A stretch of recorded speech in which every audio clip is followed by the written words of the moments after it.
quarter of the-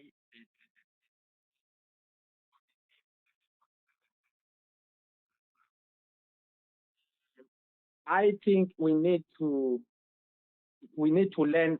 I think we need more education. I'm not saying I do have it, but I think we need to speak about it. I don't say I know, but we need to with more scientists. Why? Because there are two perspectives about one. They say it's a corpse, it does not exist. Others say it's a serious thing that we need to learn about. The other one is COVID-19. Climate change and COVID-19 is something. It's one thing. We need to know what Bill Gates said about fixing Africa, what he wants to see in this as the energy thing, the rising of the climate change. What I wanted to think is COVID-19, climate Okay, change. But so if so we need so more so so education Kai, into this, Kai, don't leave us hanging. Don't leave us hanging in terms of your comment. Take it yes. home. What are you saying? What are you saying? Because you've just put ideas out there expecting us to connect the dots. What are you saying? Okay, I'm saying we need more education. I say, okay, actually, I think I'm going to be writer in the future because the problem with the World Economic Forum, United Nations, G20, all these forums, the problem with them, they are fixing the world physically. You see, Mm-hmm. people need to be educated. But I'm But going to be writing how about in else the should future. they be fixing the world if not physically? Okay, by more education, okay, than debate, than Yeah, okay. Kai, When I you yes, must apply under the asylum for South Africans so that you and Trump can go and get educated in the Oval Office together.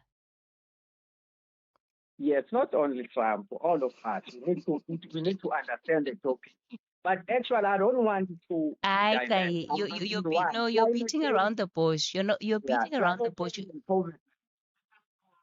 About it. Yeah, but the What point is does that you're Trump? not saying what you want to say. That's my issue. You're not saying what you want to say. Beating around the bush doesn't help. All it does is take a lot of valuable time that The somebody reason else why. could be using to Okay, make their point clearly. So I'm going to leave okay. it there with you, Guy, for this morning because you're talking in circles. If you're going to come on air, say what you want to say. Yes, that people need to be more educated, of course. That applies to all things in life. But what is it in particular about that education that you feel is required for this moment? What is it that, according to you, we don't understand in the way that you see it, um, that perhaps is informing how we are approaching these conversations? Patrick in Durban, also in Durban, good morning. Yes, good morning, Kathy and Spark listeners. Hello? Yes, Patrick. Yes, I just want to talk about the landscape of South Africa, Africa as a whole, what has. Um, I think first of all, we need to understand that Africa is one of the few countries which are very difficult to govern because of our diversity. Like, think 4 or 5 different races in this country. So, if we are being honest, the country right now is being led by the black government. So, obviously, the shortcomings of the black government uh, are going to be amplified by the, with all due respect, by the white people in organizations such as the Africa. Even if we give the white government an opportunity to take it, it will still be the same thing. Okay? Now they are reversing into their own ways. Now with in power, now they are doing this. So I think the first thing is, though it's difficult, especially in America. black people are complaining about police brutality, etc., and unfairness of Trump administration towards the black community. So it's a fact, it's a global issue. Secondly, I think we as South Africans we need to find a way to tackle this, be united. But number two, I think Trump wasn't coming at us or to our country just because of uh, the killings in the past of the white people. I think there are so many differences we have with it, that, like the United States. Yes, we are a member of it. Secondly, we took Israel to the High Court. Thirdly, there were these came into our country, uh, I would say in a mysterious way. But I hope the gift of the givers they were doing what they were supposed to do in terms of humanity. So now, with all these differences, I think Trump is venting his frustration and anger to South Africa because early this year, KP, our government and the likes of Johan Buttek went to the and instead of people like Mr. Johan, uh, white farmers that he said, no, this is nonsense. That's fine. Like everyone is a victim, not only the white African, but the black people are a victim of this. South African Indians are internalized into our community. So I think the way to bring solutions into this matter, if I may wrap it up, education. Specifically, we need to modernize our education. I think we are still hanging on to the 60s. It's no longer working anymore. Okay. All right, I Patrick. think, I think, I think we need to make it compulsory just so we include technology into our. Okay, Patrick, let's leave it there. Let's leave it there for this morning. Yeah, okay. Another call for better education. Look, Trump didn't come. I think we've moved on. It happened without him. It's okay. Yeah, in the same way that the US was unbothered, I think we too should remain unbothered. The issue has never been about differences. They've been differences and issues that South Africa and the US did not agree on historically. But it's about how then, in spite of disagreements, the diplomatic channels of engagement can remain and there can be mutual respect between parties. We'll take the latest news headlines. I'm back with more of your calls on the other side of this. Good morning, I'm Anne Musa. In the headlines, the National Director of Public Prosecutions, Advocate Shamila Batoy, will resume her testimony before the Ngabinde inquiry in Pretoria shortly. This follows delays last week. She's the main witness in the inquiry looking into South Gauteng Public Prosecutions boss, Advocate Andrew Chauke's fitness to hold office. The North-West Legislature is today set to hold public hearings on allegations of misconduct against Premier Lazarus Mokgosi. The probe stems from the Vryburg Naledi local municipality mayor's allegations that he interfered in the recruitment process of the municipal manager.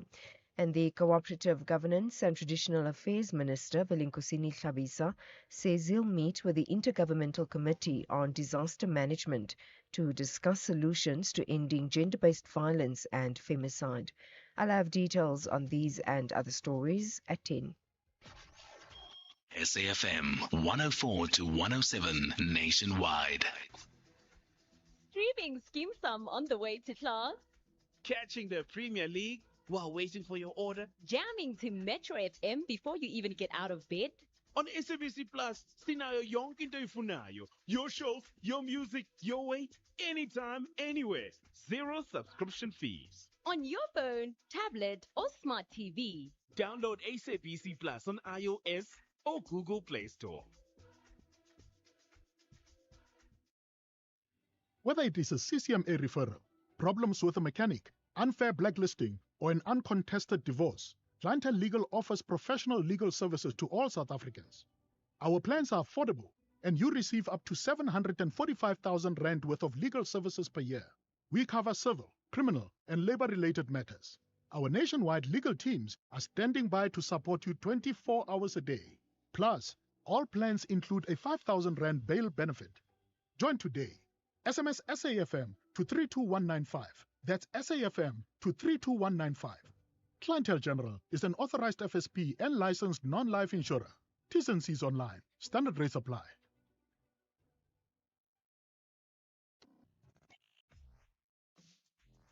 Let's have the conversation.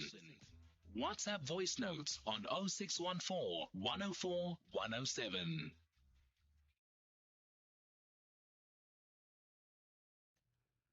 All right, you're listening to The Talking Point. In fact, as we get ready to take more of your questions, I want us just to play a couple of the WhatsApp voice notes that you've already started sending through on the show.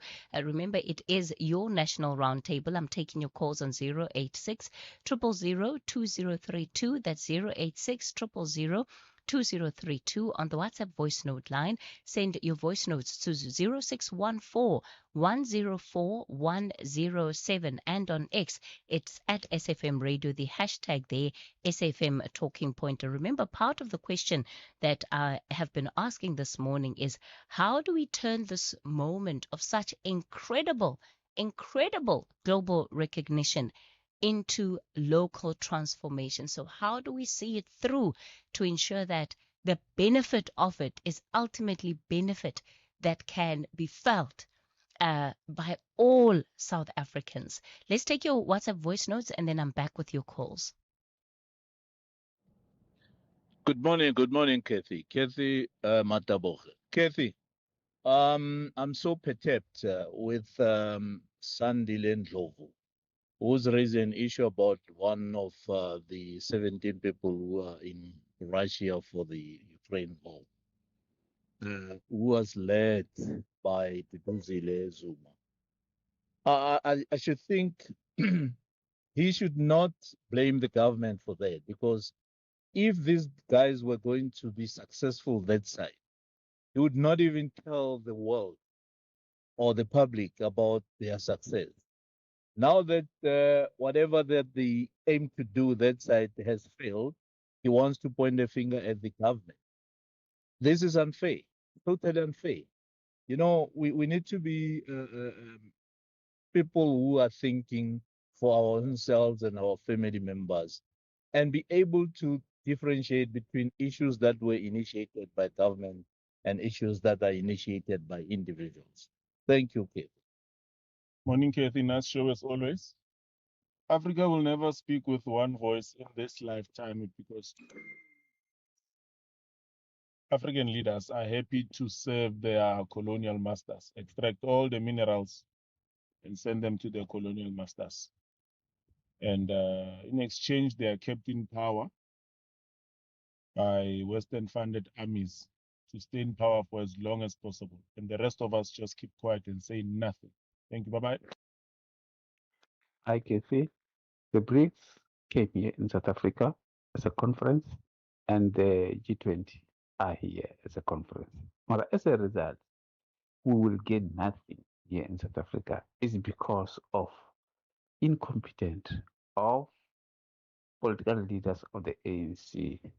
So the local transformations where the residents will gain, they will gain nothing here in South Africa as long as ANC is still in power. My name is Les.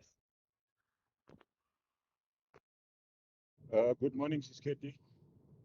I think you've put it brilliantly. We are capable.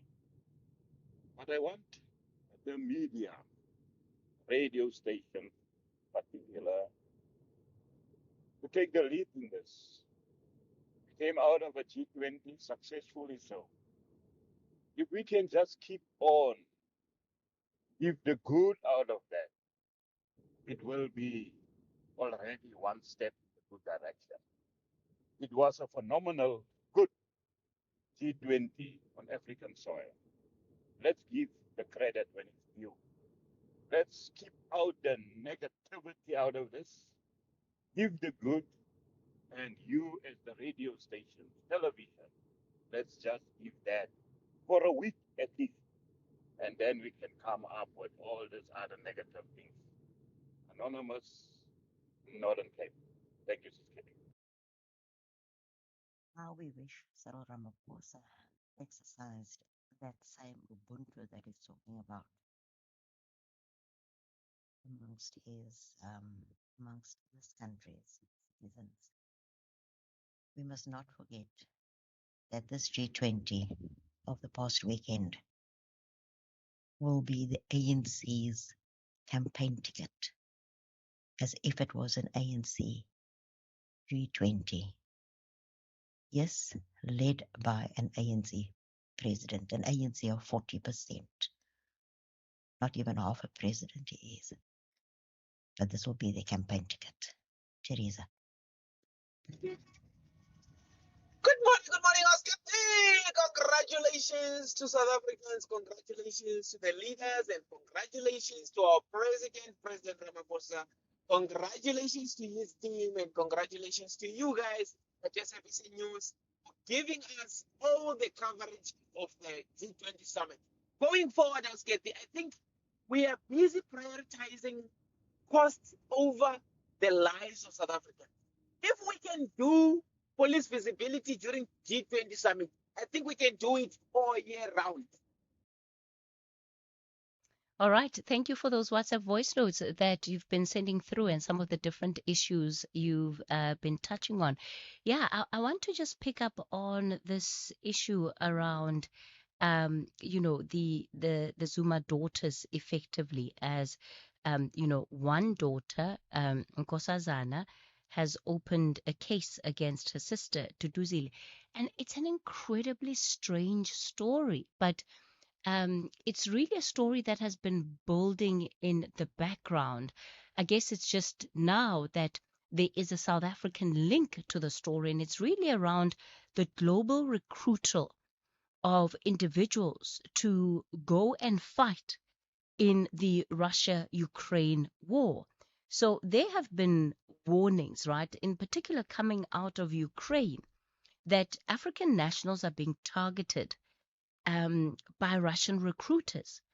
And the foreign minister of Ukraine confirming last week that at least 1,436 African nationals from 36 different African countries had been identified among Russian ranks. Now, in as far as the credibility, right, of this data, we can leave a question mark there. But the point is that he has made this allegation and said it publicly. I have not seen anything that has come out to say that these allegations are in fact false.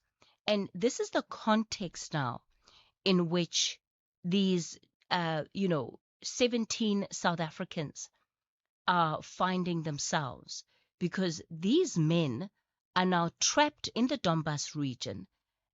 This is where the fighting is taking place. And Times Live reporting in the last 24 hours that they had been promised lucrative contracts, work contracts in that part of the world. And we now have then these calls for the South African government to intervene and to assist in as far as diplomatic efforts are concerned in getting these men back home. But as we see with this latest story around the charges being opened against Duduzile Zuma, it's that her sister, Zuma Sambudla, that is, her sister's accusing her and two others of being at the heart of the controversy, that they, in fact, are the ones that sold these dreams to these young people. Incredibly bizarre story. Was it done under the MK party? Was it done on an individual level? These men's lives are now at risk. They're now under threat. So we certainly need to get clarity from Duduzile, from Siphokazi Cuma, and Blessing Khoza around these allegations and to understand what were the circumstances, what were these men told about what they were going to be doing in Ukraine. But I think more broadly, it's just also a public awareness to say, let's be careful. Yes, people are desperate for jobs right now. But let's be careful that when something comes up, if it looks too good to be true, chances are it probably is. And I think it's one of the stories that, we'll get developments on, particularly as the day unfolds, because this is now drawing the South African government. Yes, it might not be the government's fault, but at the end of the day, if you have South Africans in distress elsewhere in the world, the government is going to be pulled in. Chaka, you're in Bloom. Good morning. Good morning, Cathy. Cathy, the kids are now so grown up, so no more milk. I suppose the remedy for the sore eyes is gone now. Oh, Chaka, yeah. Look, I can't believe it actually. The twins are turning 3 in January. Can you believe it? 3 years old. Yeah. Yeah, What do you want unbelievable. to talk about? Kathy, the Professor Abdul Karim opened the Pandora. I think he opened the Pandora box this morning on the Pilates show. He mentioned the misinformation regarding, I think mainly the vaccine, probably also around general issues of health and so on, institutions that govern the health and so on. Obviously the CDC, Center for Disease Control in America, and Food and Drug Administration. I think to be specific, what he was referring to is utterances by Robert Kennedy Jr. regarding the vaccines. That the vaccines there has been a close association between vaccines and autism in children, because as you know, autism has exploded in recent years. It's about something like 30,000% or something like that, which has not been the case. But there are some doctors that associate, the increased explosion of autism with the vaccines, especially even the vaccines in children and so on. The whole issue, my take about the whole issue is that I think that maybe I don't see transparency from the pharmaceutical companies regarding what is the vaccine. That seems that there is graphite, oxide, and nanoparticles make poison in all sort of other medley of what you can call poisons or unshakable substances which are in vaccines. And the pharmaceutical companies must come must be transparent as far as what is in those vaccines. Like for example, graphite oxide and so on. Those are things that they are foreign particles in the body, and apparently they lead to the increase in spike proteins, which causes Yeah. Look, multiple Chaka, clots. the issue of transparency of pharmaceuticals, right? That is, it has been an ongoing problem. And what we're seeing it create is that in the absence of that transparency, people create whatever answers seem reasonable to them. And it only feeds into this loop and cycle of misinformation. I don't think that Professor Karim was necessarily opening a Pandora's box. I think that as a scientist and as a medical profession, he was dealing with something that has clearly become an issue of contention on the public stage. And it's been at the center of public debate, particularly considering, right, the global standing of somebody like Kennedy Jr. So rightful that he also adds his voice to the debate so that as the public, we are able to make up our minds, but make it up from an informed point of view. Yeah, no, I understand. But the issue is, I mean, the COVID debate has never been discussed in full, especially things like the messenger RNA, which has accelerated the development of the vaccines and so on, which has there are certain reservations, internationally in that through the messenger RNA, the development of the vaccine, they rushed the development of vaccine. There hasn't been human trials, enough human trials, and that most of the vaccines were launched in the market without sufficient human trials and so on and so on. I think maybe now, because at the time of the COVID, it was a passionate thing. So you'd be seen as a terrorist to discuss, to be seen to be against any COVID, or maybe even to try and be very analytical about the COVID situation. But now, since the COVID it has passed, I think it's now the right thing to discuss the whole issue about the COVID. Okay. And even the statistics. I mean, how many people were dying of flu, for instance, annually before the COVID? Because once the COVID happened, the statistics for flu deaths were conflicted with COVID and so on. Yeah, to find Okay. the whole effectiveness of the COVID and so on. But just All right. to Okay, conclude, without taking Chaka. time. Yeah. No. Yeah, Okay. I've given you a lot of time already, Chaka. I need to take a break. I think you've made the point, right? That there is opportunity for us to interrogate these things a lot deeper than perhaps what we could do under COVID-19. And I also do think that even the question of side effects, there shouldn't be a fear around talking about, well, what are the side effects of the vaccines? But because whenever that aspect of the conversation comes up, it's quickly shut down. It then creates again yet more room for speculation.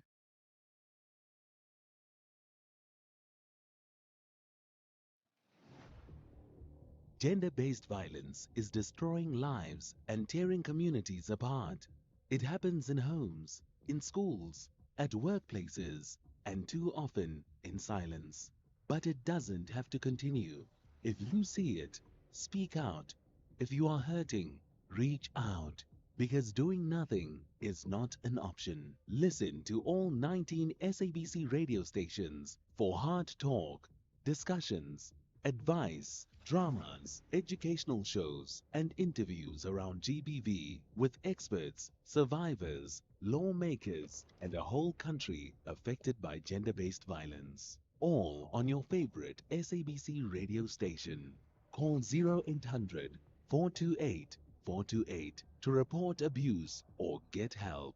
GBV, it ends with you. This message is brought to you by the SABC.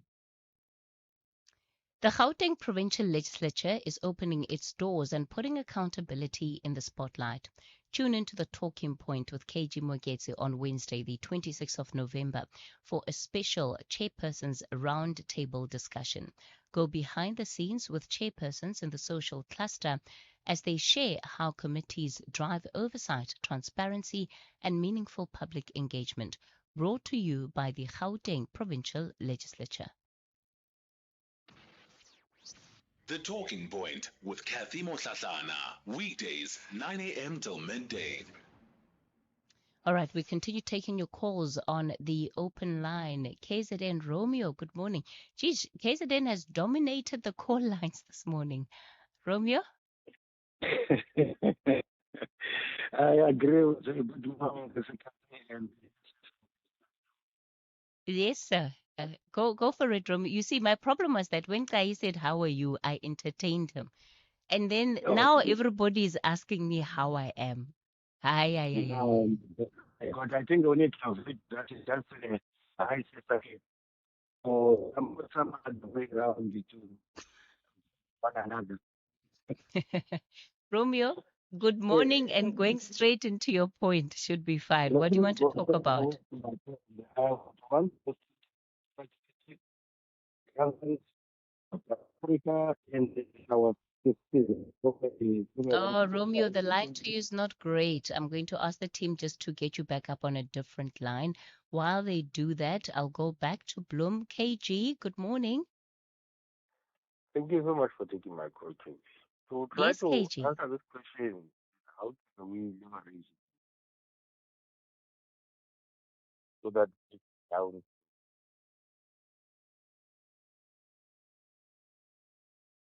Also, why that point, I think,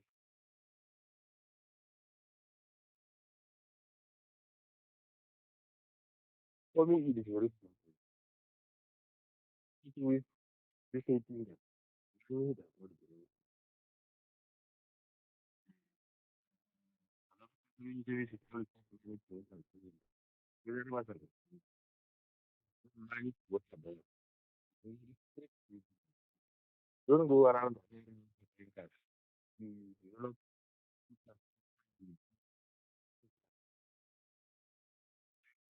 where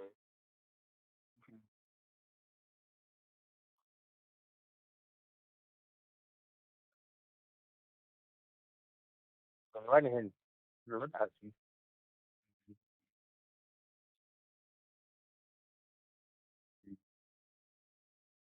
and on the other hand, continue specific wisdom what the years and where everything that is visualized that is moving now. Explain the primary intention, primary intention.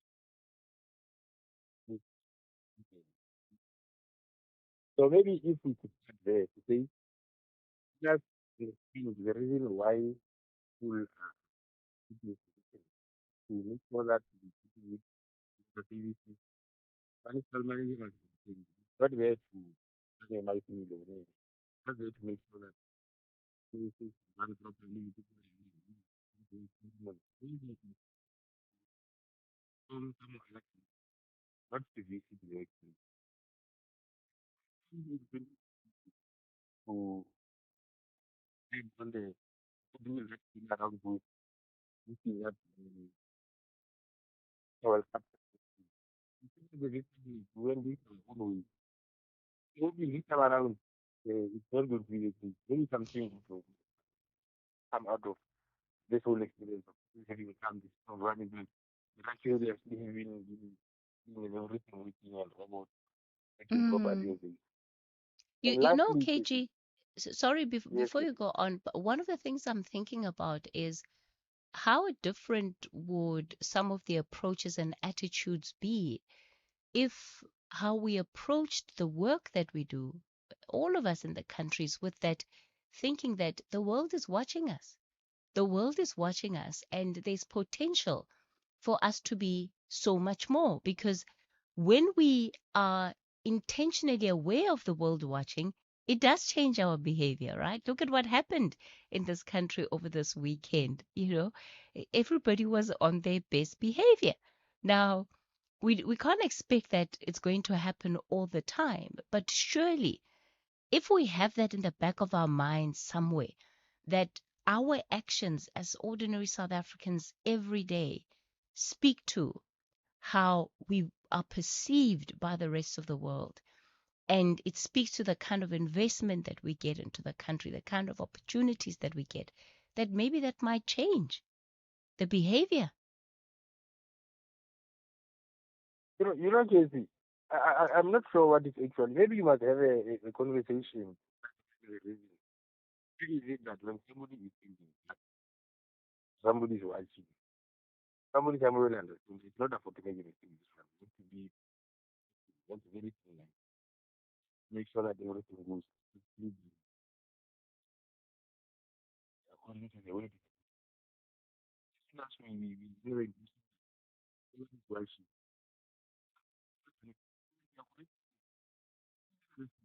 People who are even here locally, no, the authority,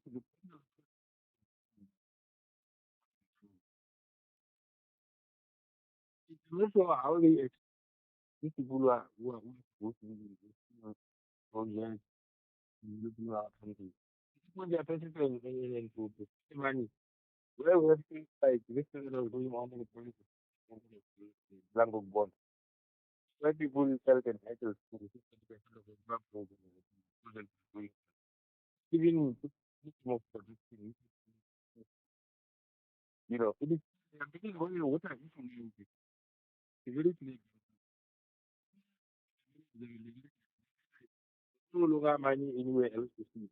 This left is better than water. So suddenly, breaking so that we can get water, little water coming around it. We are delivering water to people. People know and we do. We can't deliver it. We Okay. ask the money. Okay, Very, KG, very let's different. leave it there. Thank you. Let's leave it there. Thanks for your contribution to the show. And I wonder if it has to do with making the link right around shared value, shared prosperity. Because if yes, there's a project, but I believe it'll only benefit the company that is investing, then there isn't that sense of ownership around it. And perhaps that's part of what we need to also change and invoke to say they can be shared value, they can be shared prosperity. And maybe business also needs to change its posture in the way that it enters into projects, right? That it's not just extractive, it's not just about capitalism. Because once that becomes clear for everyone, then maybe that will change how we approach and even handle ourselves when needing to execute our functions on a day-to-day basis. It's 10 o'clock, time for the latest news update. SAFM 104 to 107 nationwide.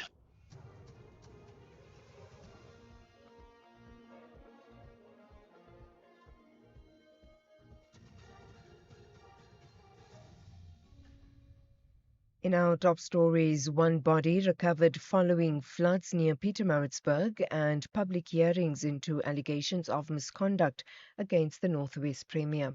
Good morning. KwaZulu-Natal authorities have confirmed a body has been recovered following the floods in Umshwati near Pietermaritzburg. They say the body was recovered in New Hanover, an area which has been the hardest hit after heavy rainfall resulted in severe flooding. Search and rescue operations are continuing for two more people who were swept away last night. The South African Weather Service has issued another warning for more heavy rainfall in the province. The National Director of Public Prosecutions, Advocate Shamila Batoy, will resume her testimony before the Nkabinde inquiry in Pretoria. This follows delays last week. Batoy is the main witness in the inquiry looking into the South Gauteng Public Prosecutions boss, Advocate Andrew Chauke's fitness to hold office. Chauke is accused of making questionable prosecutorial decisions that include failing to prosecute politically connected people. The inquiry spokesperson Tiasela Mpuzana. Today, Advocate Mhlamunyane SC will continue to lead Advocate Shamila Batoyi in a testimony. We expect that the slight hiccups that we experienced due to document management issues will be behind us by then, and we expect that the rest of Advocate Batoyi's testimony will go smoothly. The Northwest Legislature is today set to hold public hearings on allegations of misconduct against Premier Lazarus Mokhosi. The probe stems from the Vryburg Naledi local municipality mayor's allegation that he interfered in the recruitment process of the municipal manager. The four-day public hearings will take place at Sun City outside Rustenburg. Tabang Murutla reports. The ad hoc committee chaired by Nathan Oliphant was established by the provincial legislature. It will commence with its investigations today. The committee, consisting of members of various political parties, is probing allegations of improper conduct of Premier Lazarus Mokhosi for allegedly interfering with the recruitment process of the municipal manager of the Naledi local municipality. Tabang Murutlwa, SABC News, Sun City.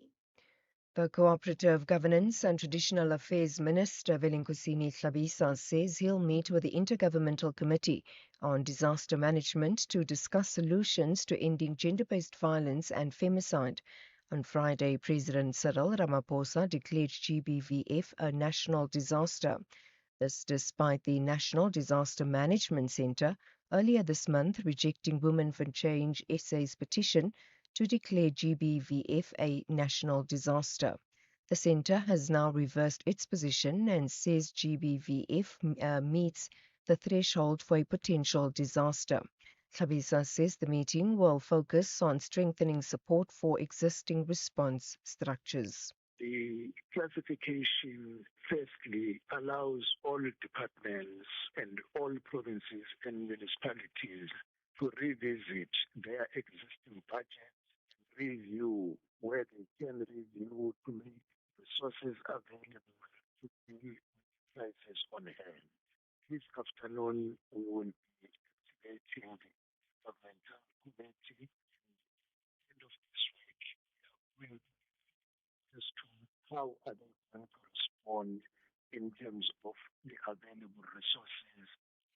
And finally, some people in Sierra Leone are claiming to sell human body parts for use in rituals.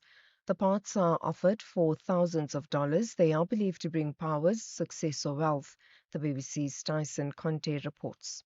Traditional herbalists are the backbone of Sierra Leone's health system, outnumbering those who practice Western medicine. But criminals are damaging their reputation. BBC Africa Eye tracked down a man on the outskirts of the capital, Freetown, who claimed to trade in human body parts. Secret filming recorded the dealer bragging that he and his team had abducted, killed, and mutilated people. He claimed to be part of a wider network. 3 men were arrested and charged with practicing sorcery, as well as being in possession of traditional weapons used in ritual killings.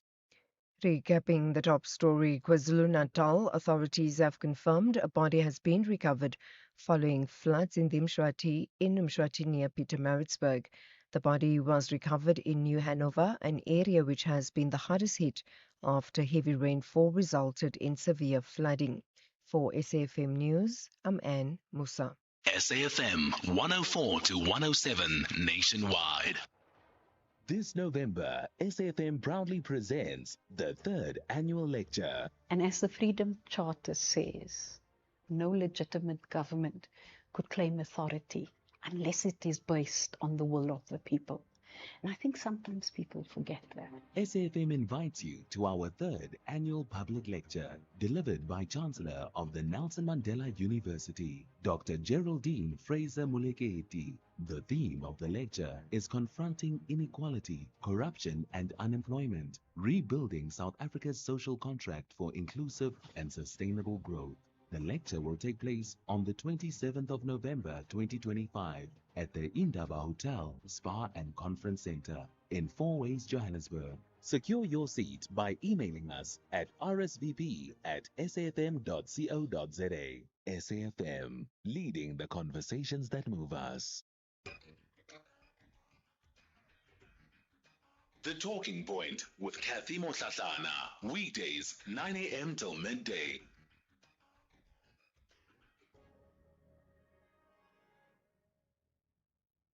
You're listening to the Talking Point 8 after 10 o'clock. Welcome to the second hour of the show. Yeah, and thanks for your contributions to our conversation. I certainly think that we still need to have more of this conversation and fully take in this G20 moment, right? And how we continue to leverage from it as a country. But, you know, all of this can continue to happen in the coming days and weeks and months that will follow. So coming up in this hour, we're going to be looking at the African angle, and this is really the voice of the continent being unified, being consolidated, because it's becoming clearer that that is part of what we need. You know, we talk about the Africa Free Continental Trade Area. We talk about the risk premium associated with African countries when it comes to financing.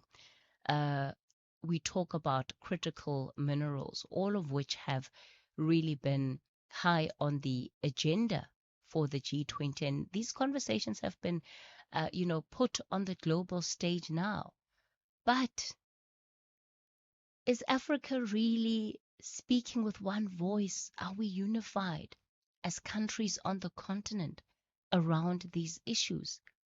And what is the risk of a lack of unity, a lack of coherence, on the continent, right? Because on the one hand, we speak unity, but on the other, we also see countries pursuing and following what is their national interest. Anything wrong with that? Not necessarily.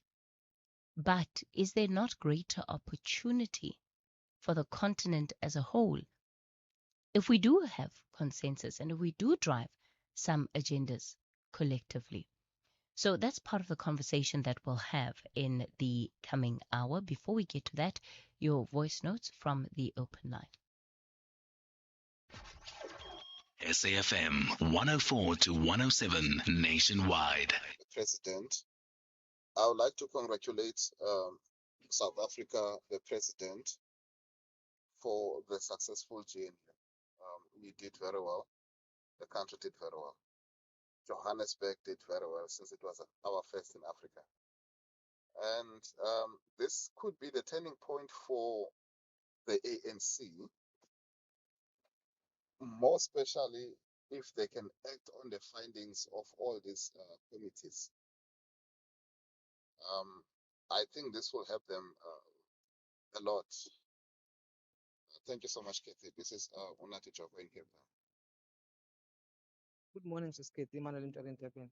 The people, the MK people who are trapped in Russia, they went there to get a military training so that they can come back here to host the democratic government in South Africa. We know these people. They were also behind the 2021 July unrest. We know them. They don't want the democratic government. They want to seize power. So now things didn't go their way. Now they are crying. Thank you. Good morning. The hearings in the Northwest for the Premier, why is it sitting at Sun City? Why not in the provincial legislature or in the municipality that they're talking about? How much is it going to cost for it to be held for Sun City?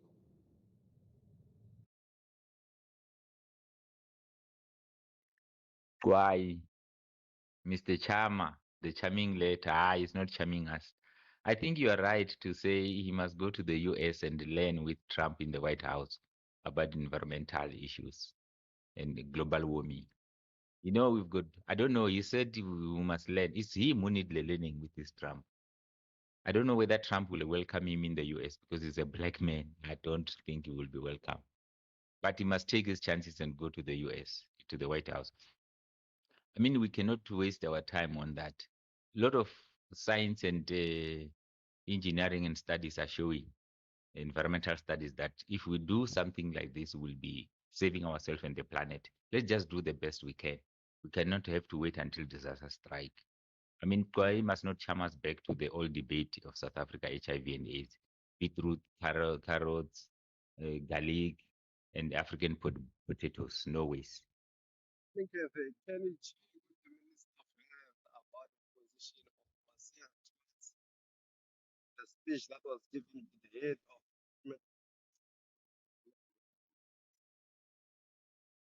saying business is the so-called ideologies, no longer the profession. Can you invite the Minister of Health to come and give us the clarity, the way forward? Thank you very much. SAFM 104 to 107 nationwide. If you think you cannot afford a lawyer, think again. Clientele Legal has made professional legal services affordable. You receive up to 745,000 Rand worth of legal services per year. Our range of plans include cover for you, your spouse, children, and extended family. Plans include cover for civil, criminal, and labor-related matters. Whether it's protection orders, gender-based violence, uncontested divorce, or poor service, your Clientele Legal lawyer will be there to assist you. Our services are convenient. Simply pick up the phone and call your lawyer or send us an email and we'll get back to you. All plans include a bail benefit of up to 5,000 Rand and we'll go to the police station and pay it for you. Plus, Clientele Legal offers you 24-hour telephonic legal advice. SMS SAFM to 32195. That's SAFM to 32195. Clientele General is an authorized FSP and licensed non-life insurer. T's and C's online. Standard rates apply. This week on BBC Primetime, watching TV could make you a winner. It's the BBC Primetime Watch and Win competition. Just tune into your BBC Primetime shows, answer a few simple questions on S3's TikTok account, and you could walk away with awesome prizes. From thrilling dramas to jaw-dropping reality shows, the more you watch, the more chances you have to win. Watch, answer, win. Only on BBC Primetime. Airs weeknights 9 to 11 p.m. on S3. Your couch just became the best seat in the game. What's one more thing you can do for a child today? Could it be one clinic visit for their next vaccination? Or say something that will really tickle my brain. Maybe one healthy lunchbox snack to fuel their day. Or say something that makes me feel good about myself. Or one strong no to alcohol in your home. Just one thing today could change our tomorrow. Visit holdmyhand.org.za. The Talking Point with Cathy Mohlahlana. Weekdays, 9 a.m. till midday. Well, going into our conversation for this hour, on Friday last week, just on the eve of the G20 summit, President Cyril Ramaphosa, at a reception dinner hosted for African heads of state, urged African leaders to unite and to speak with one voice to improve sustainable development on the continent. He also spoke about the need to advance the continent's collective agenda. Let's listen to what he had to say before I introduce our guests. As African countries, we therefore need to use the G20 to advance our agenda. South Africa correctly felt that we need to put the interests of our continent on the global platform. By harnessing our collective strengths, we do believe that we can continue to highlight the many issues that the African continent wants the world to address. We are convinced that our beloved continent can overcome its challenges and become a leader in prosperity and development. South Africa's approach to its G20 presidency reflects our foreign policy principles, which are based on respect for multilateralism, respect for international law, peace, justice, equality, and respect for human rights. All right, so that was a part of the call being made by President Ramaphosa.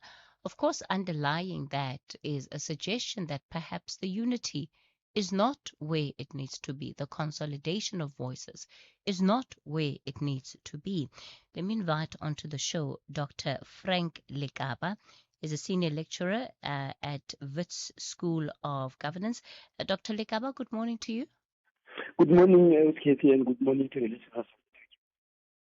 Neo Letswalo is a postdoctoral research fellow at the Southern Center for Inequality Studies. Good morning, Neo. Good morning to you. And Brian Tamuka Kagoro is a Pan-Africanist and international economic relations lawyer. Mr. Kagoro, good morning to you. Good morning to you and the listeners. What a moment this has been, right? Not only for South Africa, but for the continent, for a grouping that was started as a preserve for the elite by way of not only the biggest economies in the world, but just from inception, it was never really meant to accommodate the voice of Africa, the voice of the global South per se. And yet what has been dynamic about this G20 is that the voice of Africa under the South African presidency has been profiled more than ever before. Dr. Lekaba, I want to get your reflections on this aspect alone before we get into the nitty-gritty. Yes,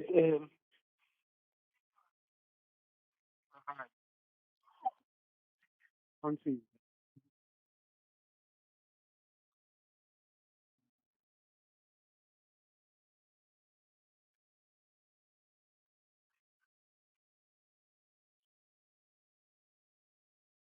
Right. Then, and that kind of taking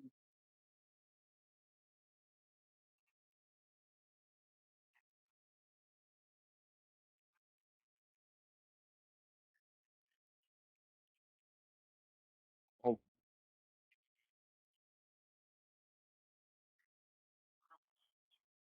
out in the ministry.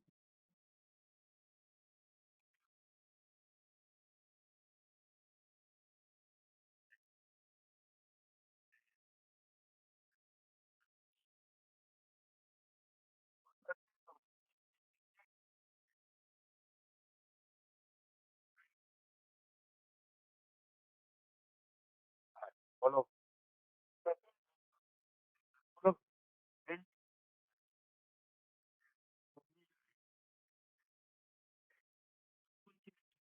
that on every continent how to mobilize all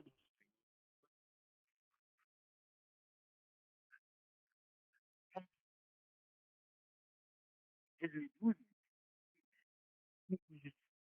how to mobilize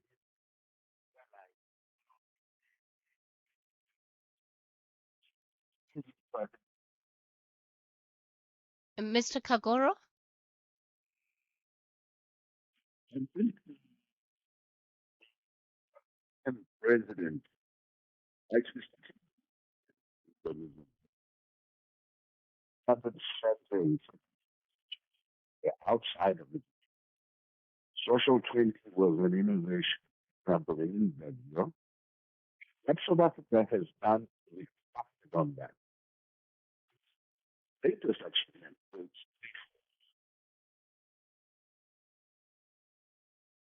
the consensus on key agenda items that are linked.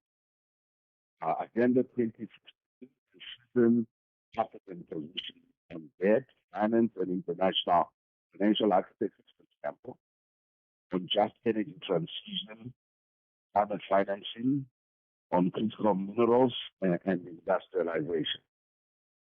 This is key because it brings a consensus amongst Africans on issues that are of importance as they engage the rest of the world. Second, the most important achievement of South Africa was just entering people, was assisting African agents on their government and beyond.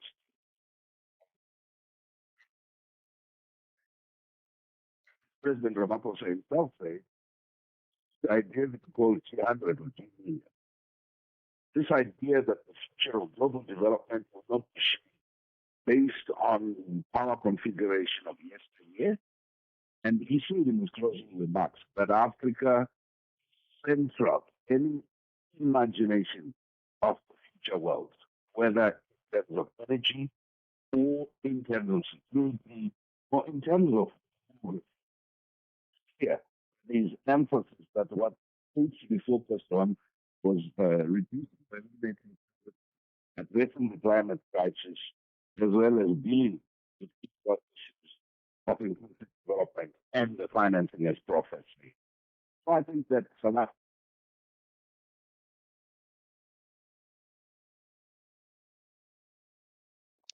Hello, Brian. All right, Brian. Yeah, it looks like we've lost you on the line there. We will go back to Mr. Kagoro shortly. We'll try to reestablish connection with him. Now, are you still on the line? Yes, I am. If you can then go ahead and just weigh in, give your contribution to this question. Yes, I think we're building from the investment.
Finally, these are the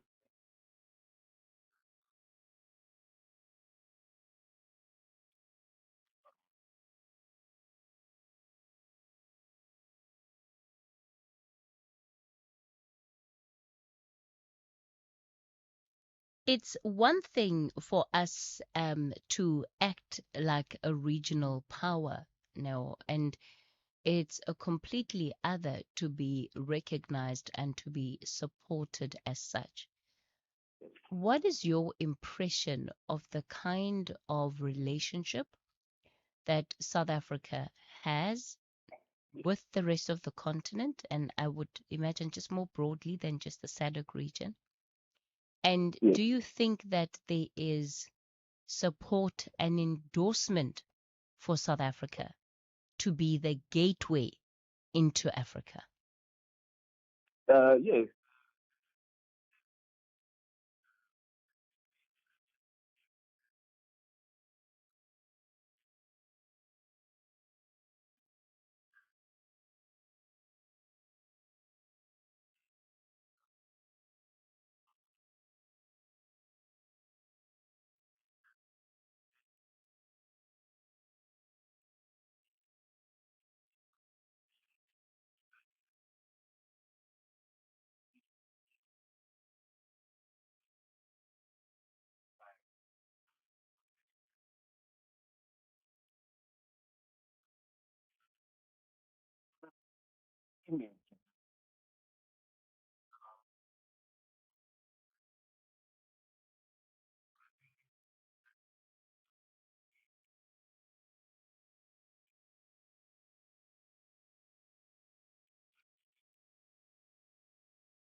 5.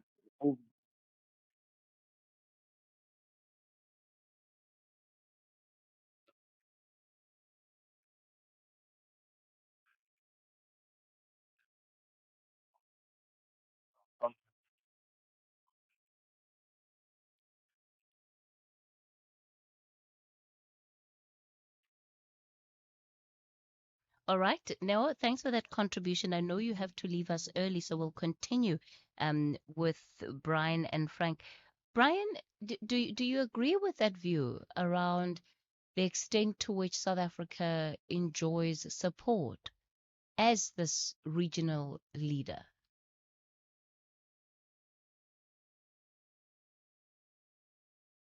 The treatment South Africa had received at the hands of the US,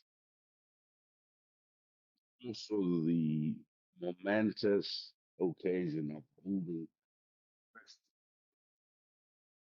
sentiment that South Africa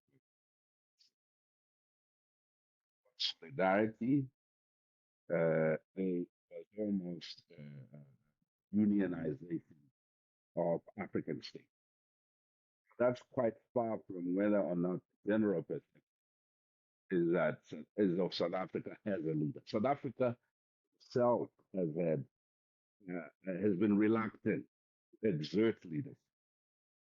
The sort of leadership you see South Africa exerting dealing with the Gaza situation, Israel Gaza situation, is not the sort of forthrightness you see question of the Sudan, for example, other similar situations. So South Africa's approach has reflect consistency or ideological consistency. And in international relations, you earn the position of being leader. So the sort of perception that you have of Nigeria, or you used to have of Nigeria under Obasanjo and others in West Africa, was certainly not the perception that South Africa built up in SADC, let alone in East Africa. The interventions in the Congo, as already said, were interventions through SADC. The interventions that we saw in Burundi were interventions also, I think, led by President Mandela, and later on, I think, President Mbeki and co. There were other interventions that were not welcome, like the intervention in Cote d'Ivoire, because the analysis and inferences of particular contexts, Africa seems not to pay attention to nuances, local nuances. Sure. I think that's I'm going to changing. pause you there. I apologize for interjecting as you're making this very important point. I'll give you an opportunity to continue on the other side of the latest 10:30 headlines. Thank you, Cathy. On the news headlines on SAFM, I'm Ondilambana and a very good morning.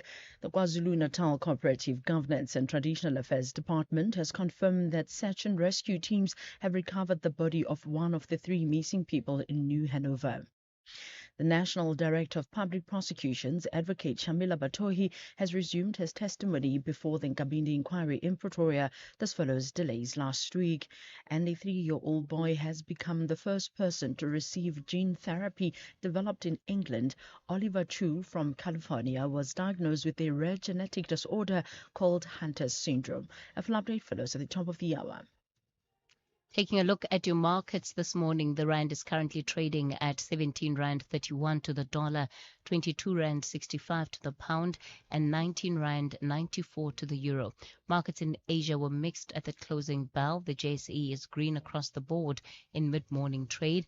Markets in Europe are trading higher. Gold is trading at $4,062, platinum $1,529 per ounce. The price of Brent crude oil is at $62.37 a barrel. SAFM 104 to 107 nationwide. SAFM supports a litter-free South Africa. Play your part in keeping our surroundings and environment clean. SAFM, leading the conversation.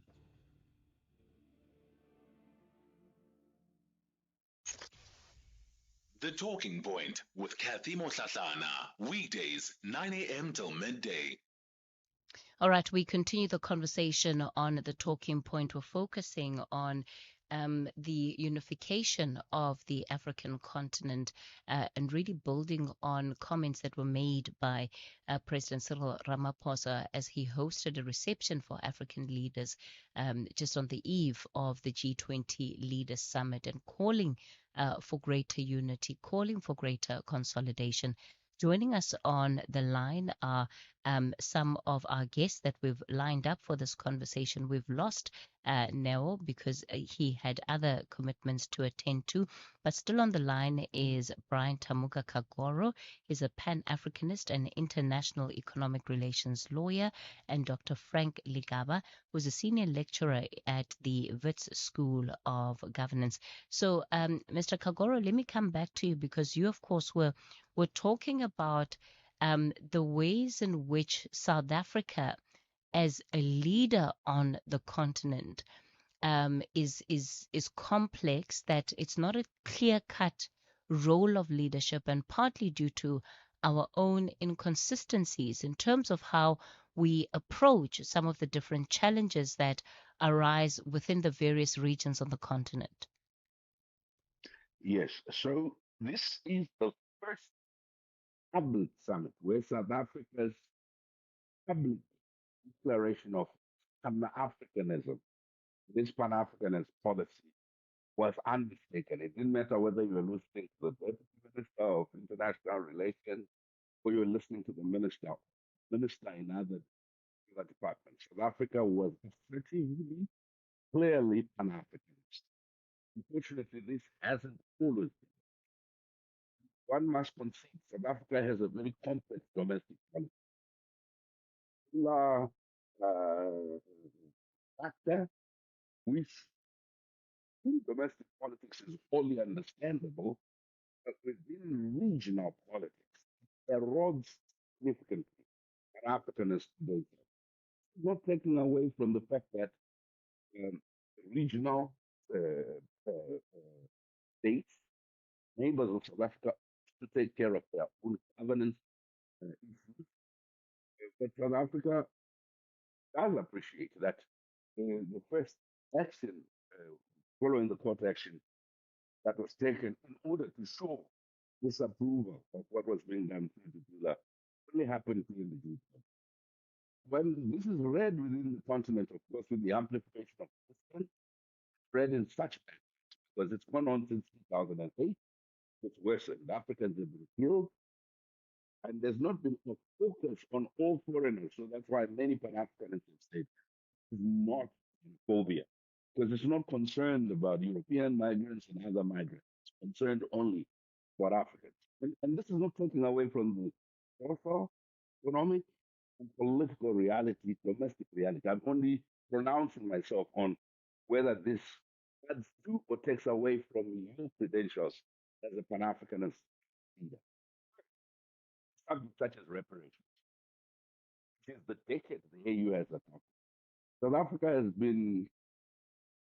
not really been forthright on it. Of course, there's complexity within South Africa, but South Africa suffered significantly under apartheid, especially Black South African, Asian, and colored South African. South Africa has not taken really leadership. South Africa has taken a very pragmatic view recently of wanting to be seen or to present itself as an amiable partner to the West, also being seen as a formidable ally within the global South. Pragmatism, unfortunately, doesn't always bring a consistency. South Africa as a potential unifying actor in a continent where we're seeing in the north of Africa disputes between Algeria and some of its neighbors, East Africa, sort of thing within countries and even war, and in West Africa, of course, situations. So the continent is turning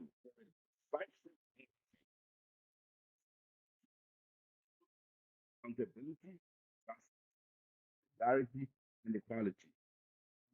And I think that South Africa at G20 announced an intention to go for that.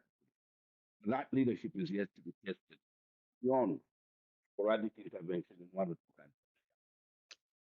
Dr. Likaba, you know, there's so many things that can flow from a conversation like this, right?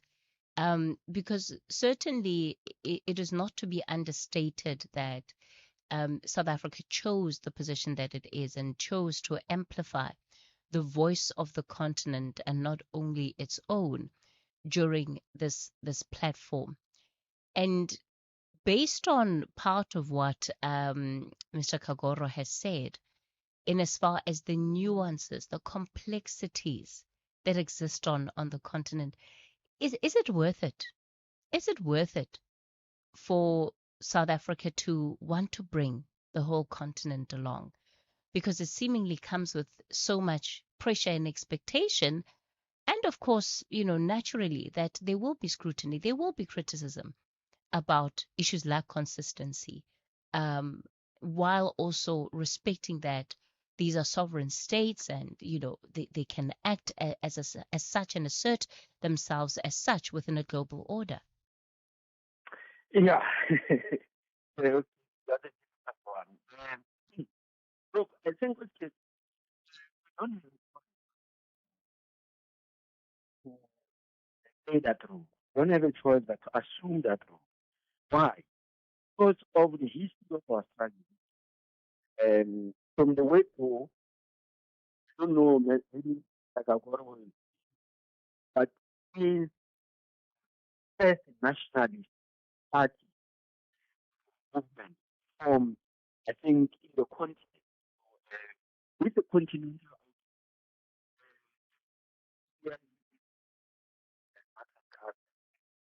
level of Secretary General or party. And even when you listen to something that has been of controversy of that I talk about, so when you look at that controversy among the South Africa, it's not for that kind of consciousness even find resonance, but as also which kind of utilize or how often one can. And one of the issues in our politics has become much more complex. And now I think it's going to be best. Relationship went down, all of that. And don't let people know what that, but we know not only the foreign policy, but it's linked to like-minded operation. So that passion and part of with our wife there. And but I think one of our greatest, besides the issue of political dynamics, one of our greatest challenges here in South Africa to advance this political agenda is the issue of research. During the president era, we could do a lot, as and farm, and all of them. To fund the kinds of country. But with the out of 2009, and the didn't grow. That limited our potential. It's another dynamic for potential. And also now, also for movement. But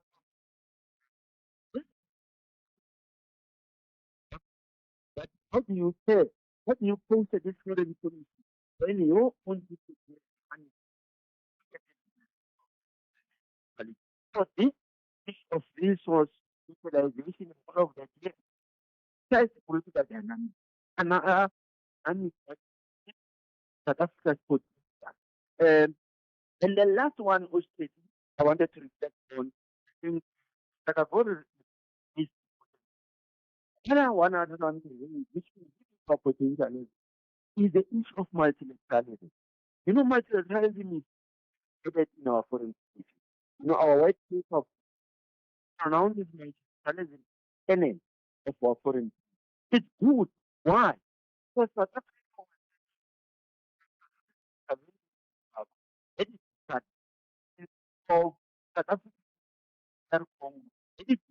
So South Africa must mobilize but so it means not by the consensus within certain and it will be bounded by the so what alone I think inhibits the potential roles of but it's also a lesson because South Africa transformed itself from a trial where it used to be the apartheid where South Africa used to stabilize the region from so political not think of itself that soldiers alone, but it can do so with the multi-national. That's why I think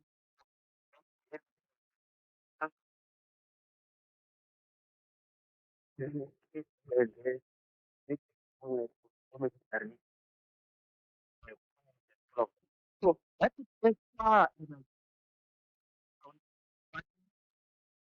come out of same. It is on the same thing consensus. That's why it's important to balance that. I feel that kind of a problem. But while you are doing this, you have a advancing an agenda. I think that's what one of the lessons. Although we do consensus building, but we have a clear agenda. What is I think that's one of the envelope there. You know, I'm looking at one of the key issues to come out of this G20, and that is also clearly stated in that declaration, and it's really around the matter of critical minerals. Um, you touched on resources and the availability of resources on the continent, and really we are entering a new era, right, driven by technology, and we know the role that critical minerals will play in that. The world is already looking at how it's going to be securing itself. Different countries looking at how they'll be securing themselves, and that's why this deal that was signed between South Africa and the European issue on critical and sustainable minerals is such a big deal. And you know, within that agreement, there's a focus on supply chain and making sure that you know, there's some form of value that is added, and there's, you know, intentionality around beneficiation.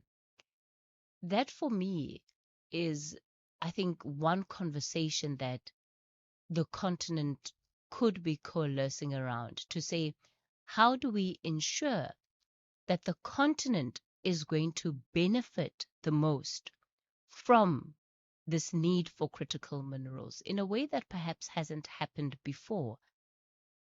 Mr. Kagoro, what do you think it's going to take? Because what we're seeing now is that these are conversations that are being driven more at an individual level, at a country level, more than a continental approach. Actually, to the contrary, so there is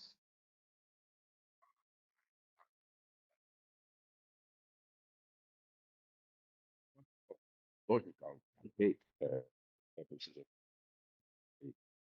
this idea that Sadak followed that on, I think, in 2020. Of Sadak, similar policies in some of the other regional blocks. The Africa mining vision also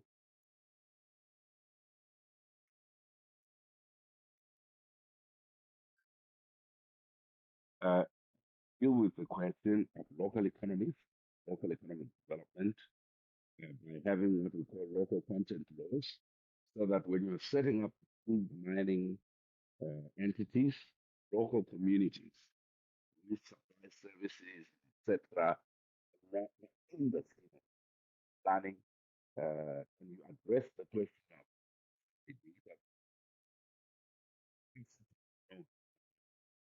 what it is ground, well, in the water, so that you're able to negotiate and then start human capital. But take that essence of going on 2009. What you need to then ask yourself, where is the condition, the position, and the positionality of Black US both Africa, Ghana, majority of our people in these semi-skilled, non-skilled labor. Look at where our governments, where even the private sector is investing. Number of investments that are being made to those components that enable us to be the drivers and leaders of the next in the next very minimal. Not investing in enough methodologies, or even now with the advent of AI, online structures, level of energy, we're not investing sufficiently in energies, non-renewable energy. In terms of decarbonization, to look at South Africa's just energy transition, look at the pledges that have been made, external sources, the external deployment of resources. Sufficient to deal with an area like Emalasheni alone, never mind the rest of the country. Africa, of course, is conscious and come up with policies in terms of building the normative framework, in terms of having the consciousness of what's needed, Africa has clearly learned. What needs to happen beyond that? Africans have to realize that their own resources. We cannot say to the Europeans and Chinese and the Americans, oh, we want to be independent and being the net exporters of raw materials, net importers of finished products. But we are asking you to give us the money to do it. South Africa has gone through the G20. One of its legacy projects is sovereign wealth. I that when you look at non-traditional sources from remittances, unclaimed pensions, and etc., that these resources, because resources, local, Asian, and DC leverage our critical minerals for development. Also, to address Africa's own energy problem.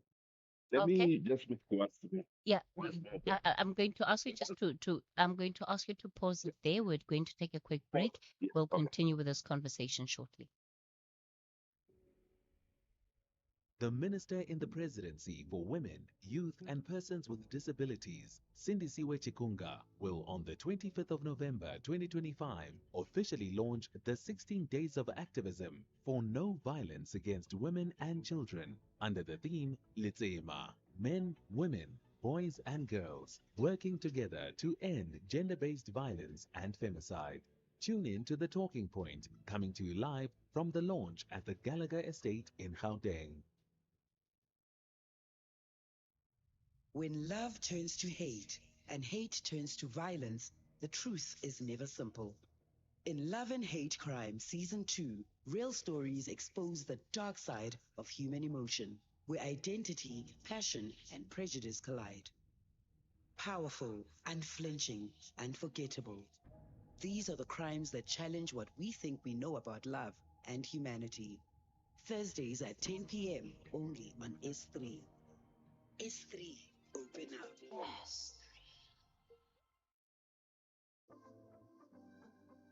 SAFM commemorates Disability Rights Awareness Month under the theme Celebrating 30 Years of Democracy, Creating Strategic, Multi-Sectoral Partnerships for a Disability-Inclusive Society.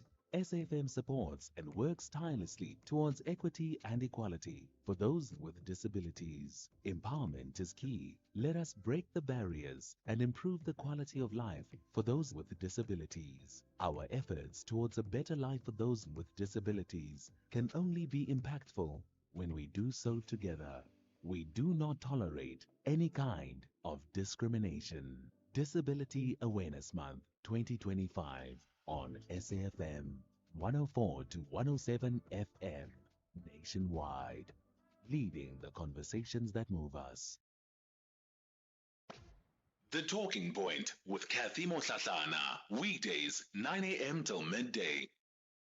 All right, we continue our conversation on the talking point. So, Brian, I'm going to give you a chance just to conclude your point, and then I want to bring in Nazir in Johannesburg, who wants to contribute to this conversation. So the fundamental issue is that criticality of minerals supposed to be determined by Africans. At the moment, the conversation on critical minerals has tended to look at what is critical for Europe, for China, and everyone else. So the one small thing you may know is that we import billions of dollars worth of fertilizers. We haven't listed phosphates and nitrates. We have in abundance of minerals. Asked a question earlier about why of the five top South African JSE listed companies, 3 or 4 of them met annual.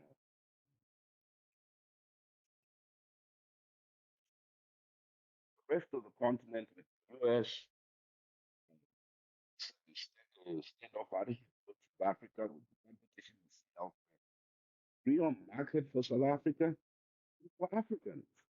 Africa, the regional value chains underdeveloped, African supply chain in the context of South Africa was future economy of South Africa is dependent on addressing the dysfunction in the the rest of the continent, race to the bottom, where African countries competing against each other to offer the lowest external. Yeah. Okay. Nazir, good morning to you. You want to weigh in? I can't. I totally agree with what the guest is saying, but we as Africa, we have to unite. We have to have one common currency. Where Europe is beating us is with the euro, and then the dollar is a currency that they could just print and they could get away with it. As long as we don't have our economic currency is equal, the more valued more our natural resources, will always be in the back. So we need to unite. We need to have one common currency in Africa, one army in Africa. All the countries that are in unrest, like Sudan, and all of that, if we have one army in Africa, you can just dispatch it. I mean, you can get rid of the problems that are happening in Africa at the moment. We Yeah. definitely, Nazir, if only it were that easy, right? yeah, but now you see the problem over here is we have presidents in African countries that are basically American puppets or the Western puppets.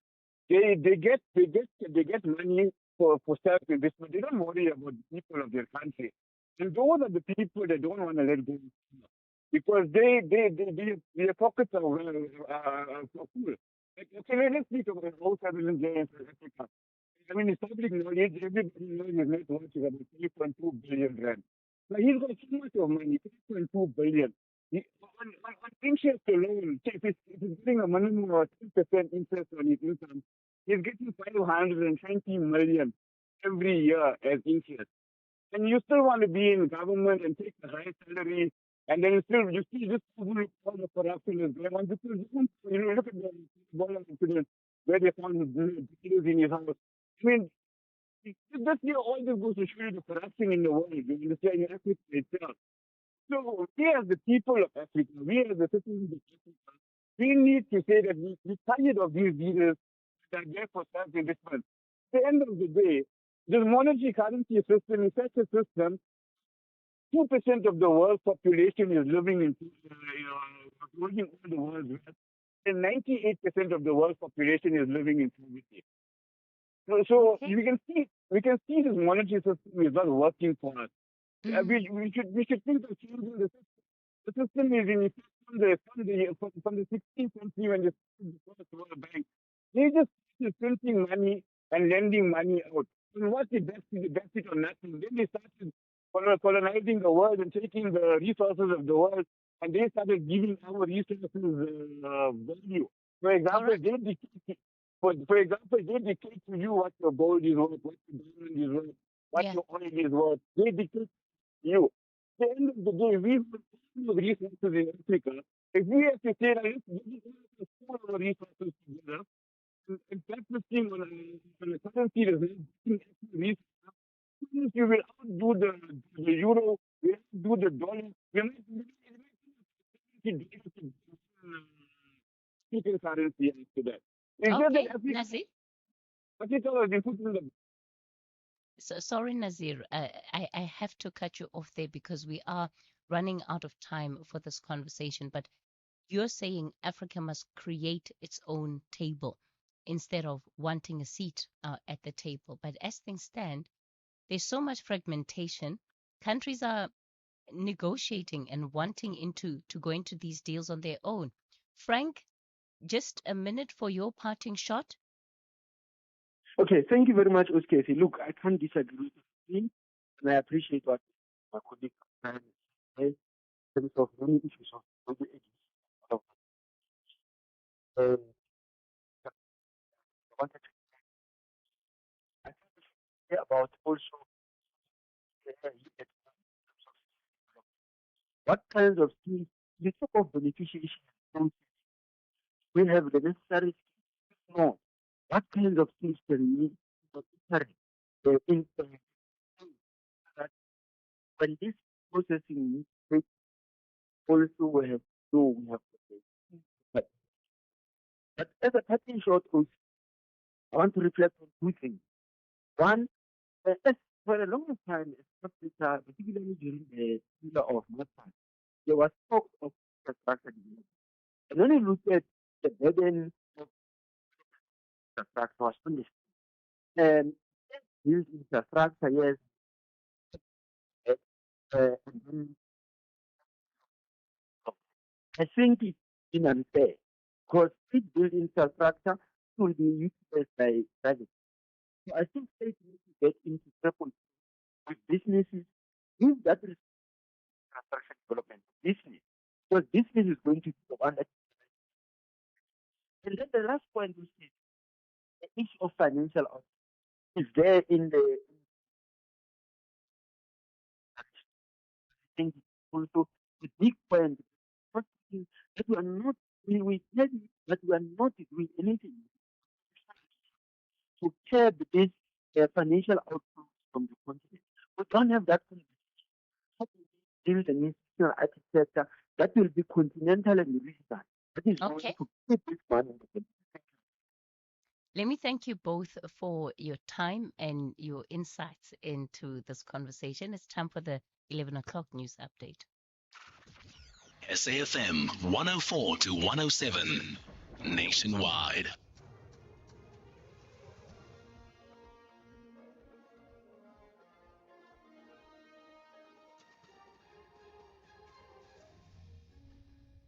Thank you, Cathy. On the top stories, 1 of 3 bodies missing in New Hanover recovered amid heavy rains, and Meyiwa trial continues.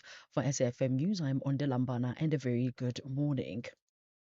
The KwaZulu-Natal Cooperative Governance and Traditional Affairs Department has confirmed that search and rescue teams have recovered the body of 1 of the 3 missing people in New Hanover. They were swept away last night following heavy rains in the area in the Umshwati municipality in the province's Midlands. The victim, a woman, disappeared when a strong river current washed her away. The heavy downpour has left scores homeless and severely damaged public infrastructure, the department spokesperson Senzelwe Mzila. On the ground right now, our search and rescue teams are recovering 1 body right now of a female. And also we do have 2 more people that are still missing. Our teams are working around the clock. We've got a number of partners that we're working with to ensure that we do our best to ensure that we recover those that are still missing. A number of houses have been damaged as well, as this incident occurred in an area where there were houses that were built along what looks like it was a river many years ago. So we are going to be working closely with the community and local leadership to ensure that we prevent such things from ever happening. A new witness is expected to be called in the Senzo Meyiwa murder trial in the High Court in Pretoria today. This after Absalom Zungu, the second witness that the defense had called, concluded his testimony last week. Zungu is the father of state key witness, Constable Sizwe Zungu, who placed all 5 accused at a hostel in Vosloorus on the day of Meyiwa's killing. 5 men are on trial for the former Bafana captain in October 2014. Calvin Mabasa reports. The state maintains Absalom Zungu's statement, disposed in November 2019, changed the course of investigations implicating accused 1 Moses Sibiya and accused 2 Bongani Ntanzi. But Zungu maintains he never made any statement that implicated anyone and went further, accusing the court of corruption. Constable Zungu, who previously took the stand, placed all 5 accused in Vosloorus on the day of Meyiwa's killing. A 31-year-old Northern Cape man has started serving his 12-year jail term for raping a 36-year-old woman in 2023. The Gauteng Regional Court heard that Tsepang Siane raped the woman when she was relieving herself behind a shack. A 3-year-old boy has become the first person to receive gene therapy developed in England. Oliver Chu from California was diagnosed with a rare genetic disorder called Hunter syndrome. It causes widespread damage to vital organs. The BBC's Fergus Walsh. It begins with Oliver having his blood filtered to remove stem cells. These are sent to Great Ormond Street Hospital in London, where scientists insert a working copy of Oliver's faulty gene. Scientists in Manchester have been working on the gene therapy for around 15 years. In February, Oliver is back in Manchester to receive the gene therapy via an infusion. The hope is Oliver's genetically altered cells will start to produce an enzyme crucial for keeping his brain and body healthy. It's early days, but if successful, it would transform their life chances. Recapping the top story, the KwaZulu-Natal Cooperative Governance and Traditional Affairs Department has confirmed that search and rescue teams have recovered the body of one of the three missing people in New Hanover. I'm on Lambana for SFM News. Headlines at 11:30. Every day, women and children live in fear. Fear in their homes, fear in their communities. But change begins when you speak out, when you take a stand for respect, for dignity, for love. This year's 16 days of activism for no violence against women and children, government calls on every South African to break the silence, report abuse, support survivors, educate our sons, empower our daughters. Together, we can build safer homes and stronger communities, because ending gender-based violence starts with you. Stop the violence, break the silence. Every day for life. Brought to you by the Department of Women, Youth and Persons with Disabilities. Gender-based violence is destroying lives and tearing communities apart. It happens in homes, in schools, at workplaces, and too often in silence. But it doesn't have to continue. If you see it, speak out. If you are hurting, reach out. Because doing nothing is not an option. Listen to all 19 SABC radio stations for hard talk, discussions, advice, dramas, educational shows, and interviews around GBV with experts, survivors, lawmakers, and a whole country affected by gender-based violence. All on your favorite SABC radio station. Call 0800 428 428 to report abuse or get help. GBV, it ends with you. This message is brought to you by the SABC.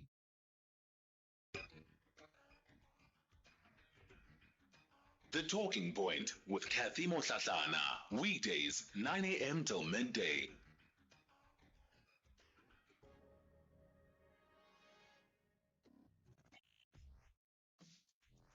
Let's have the conversation. WhatsApp voice notes on 0614 104 107. Hi, good morning, Kathy Mafuta here, Kathy. Honestly speaking, the disintegration of African countries or the lack of unity among African countries is a great disadvantage to its development. The problem at the center of this is because African leaders pursue their own individual interest, not the interest of the continent. Look at the European Union. European Union countries has a unity that is targeted at developing European countries. We don't have that. That's the problem, Kathy. Until African countries do have a real African interest, that's when we see the development of this continent. Otherwise, Kathy, this continent is it's meant for himself. Hi, Kathy. Bantu Mchiselwa here. What a moment. I've never thought that I would say I am so proud of President Ramaphosa, but the stance the government took against the bully that is Trump and his government was something to be commended. The AfriForum and all the weirdos who are peddling lies and false narratives about the country are losing their balls, and that makes me so happy. Morning, Kathy and the SA listeners. Kathy, your opening remarks with His Excellency TM, where he narrates about history being fabricated and being tampered with, one would confer and concur with. Reason being, history has been tampered, and it has been tampered in the 20th century. In 1960, the University of Chicago, 30 million US dollars was injected to sponsor a gentleman in the name of James Priested.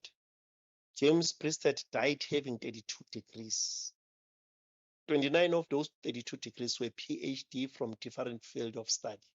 Not honorary degrees that he went for road assignments, road examination, and so forth. So our history has been tempered. Let us correct history, review, and revisit. Thank you. 5 teams, one epic journey. No flights, no smartphones, just grit, maps, and pure determination. Race Across the World Season 3 is back, and the stakes have never been higher. From bustling cities to remote villages, who will conquer the chaos and cross the finish line first? Thursdays at 6 p.m. only on S3. Doing the right thing just got more rewarding from the 1st of November to the 31st of December. When you pay your SABC TV license, we'll say thank you with a 50 Rand grocery voucher and more. It's our way of celebrating you for helping us to keep local stories and talent alive. Pay, wait for your SMS, and follow the instructions to claim your reward. Make sure your contact details are up to date so we can send your prize straight to you. TV licenses, pay yours, make a difference. SAFM 104 to 107 nationwide. The Talking Point with Cathy Mohlahlana. Weekdays 9 a.m. till midday. We continue the conversation on the Talking Point. It's 11 after 11 o'clock. And coming up in this hour, this is a story I'm incredibly fascinated by. And we're joined in studio by Professor Siona O'Connell, who is a professor in the Faculty of Humanities at the University of Pretoria. Now, she has recently directed a documentary entitled Unrest. It premiered in Europe, and it focuses on the debate around human remains that were unearthed in 2003. Now, these are believed to be the remains of slaves and displaced individuals from the 18th and 19th centuries. They were found in Prestwich Street in Greenpoint in Cape Town. But it sparked a debate between archaeologists and local communities around how these remains should be acknowledged. Are they or should they be acknowledged as ancestors or as artifacts, scientific artifacts? Now, Professor O'Connell's work has exposed that tension and how post-apartheid archaeology failed to decolonize its epistemological frameworks. And she joins me now in studio to talk a little bit more about this and, of course, this documentary. Professor O'Connell, good morning to you. Thank you so much for your time this morning. Thank you very much, Cathy, for having me. I'm never sure who Professor O'Connell is. You are Professor O'Connell, by the way. You are Professor O'Connell.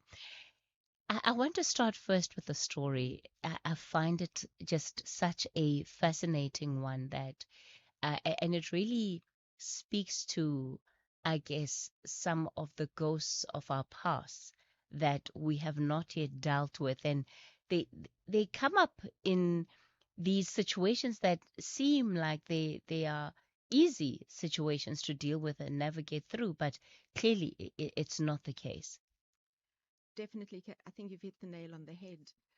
In 2003, literally a stone's throw from here in Prestwich Street, whilst they were excavating to build the Rockwell, this very grand residential block, they unearthed these sets of human remains that the city doesn't quite know what to do with, and the South African Heritage Resources Agency very quickly signs off, and instead of giving the public some kind of time to have the 90 days to think about what do we do with this, these remains then go on several journeys around the city, into warehouses, into abandoned hospitals, and then eventually finds its way back to Greenpoint, and it's situated in an ossuary right at Truth Cafe.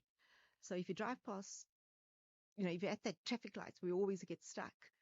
And you just look to the right, you'll see this place called the Prestwich Memorial, but it's not known for the fact that there are human remains stacked in boxes whilst you're ordering your cappuccino and your toasted cheese. Literally 2 meters away, they are housed in boxes visible to the public, one on top of the other. And I think what it shows us is our inability really to understand how deeply our past affects day-to-day life, and these strong fault lines that exist between the haves and the have-nots in a city such as Cape Town. Unpack this journey for us from the time that the excavation happens, through all of these processes, only to end up back in the same place in boxes. And as you're saying, without that sense of surety of, okay, why are they even back here in the first place? Why are they in boxes? What does that mean? Why are these remains in boxes? Uh, because one then might argue that the sense of confusion still exists to date about what should actually happen with these remains. Again, and I think we're in a very different moment now from 2003 to where we're sitting now, and the urgency I think that we've made in producing this film and screening it at this moment is to give the city a chance to do it, to have a do-over, to do right by these remains. They cannot sit 2 meters away from cappuccinos and flat whites and touristy trinkets. And that entire process of being moved in boxes, some, we've got footage of it being stored amongst paint boxes, paint tins, and building paraphernalia. And then the final journey to where it is now was incredibly emotional, and there was the weight of people carrying a past when ordinary people from Cape Town carried each of these boxes into this place where I don't think there can be rest, which is why I call the film Unrest. So I think it's an opportunity and it's a call to the city to say, well, perhaps we didn't do things the way we could have done it in 2003, but we're sitting at a cross point now, I think, in the city. I don't think you have to be a decolonial scholar or anybody to understand that this city works for some and works for others, and that's a deeply divided one, with the well-heeled living one set of lives and the rest coming into the city to work perhaps and then having to go back to being invisible somewhat.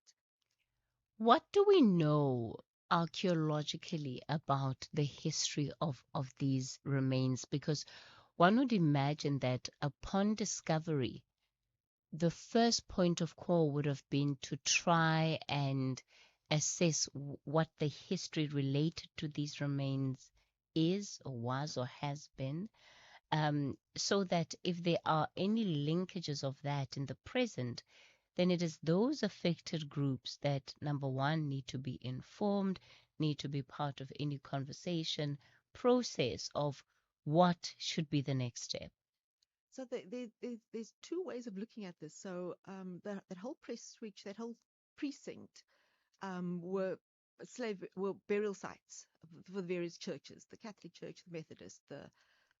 We showed the screening at the Sendegestig in Long Street, which is the old slave church, on Saturday, and slaves who would have worshipped in this church would have then been interred in this site. And I say Cape Town, you don't have to look very far to see the imprint of slavery. We know that slaves built the city. They built the roads. When we think about Buitengracht and Buitenkant, we think of the castle. It's visible, the cost of their labor, but it's also visible in other ways, in the names that exist in so many people across Cape Town, especially on the Cape Flats, where slaves were often named after the month of the year in which they arrived. So if you arrived in June, then you became somebody June. If you arrived in September, you became somebody September.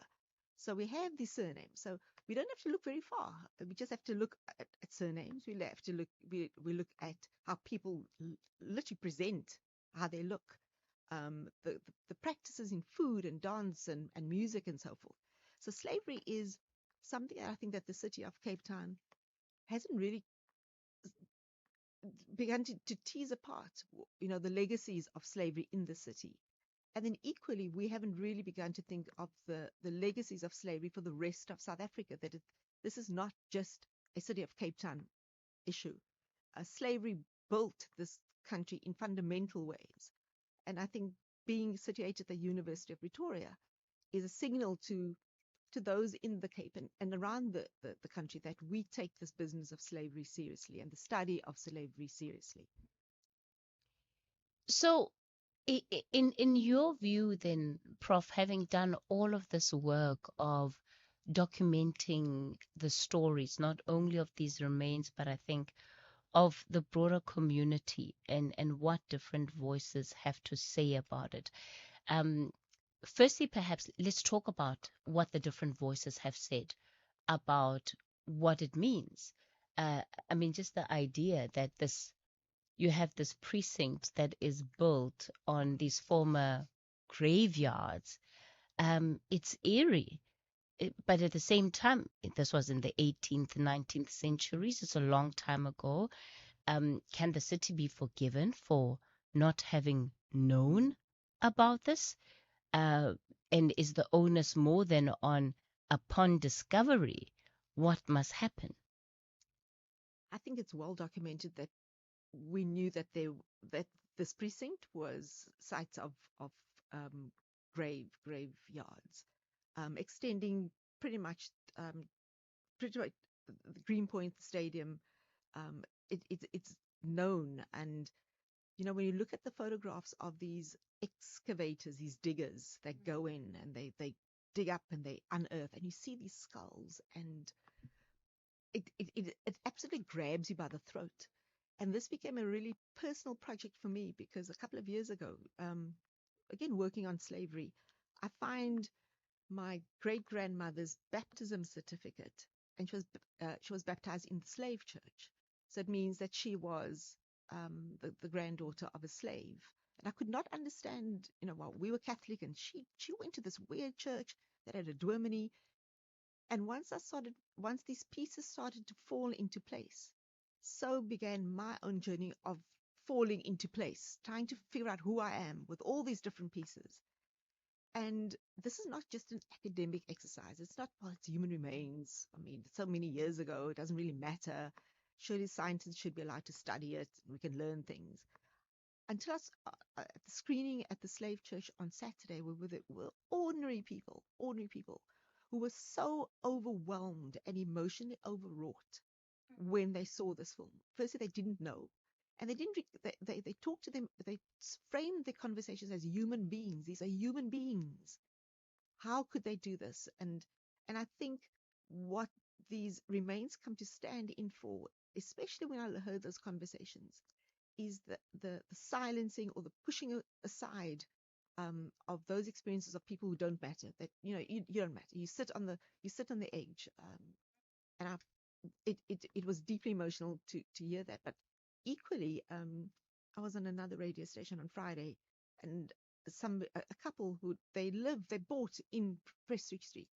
They live there, and they came along there, and they said that they were blown away by how emotional it got, but in a healthy, wholesome way. And I said, I don't think we have enough of these spaces and conversations in Cape Town that brings people together from all walks of life to sit around and say, how do we deal with this unfinished business? And that's an important question,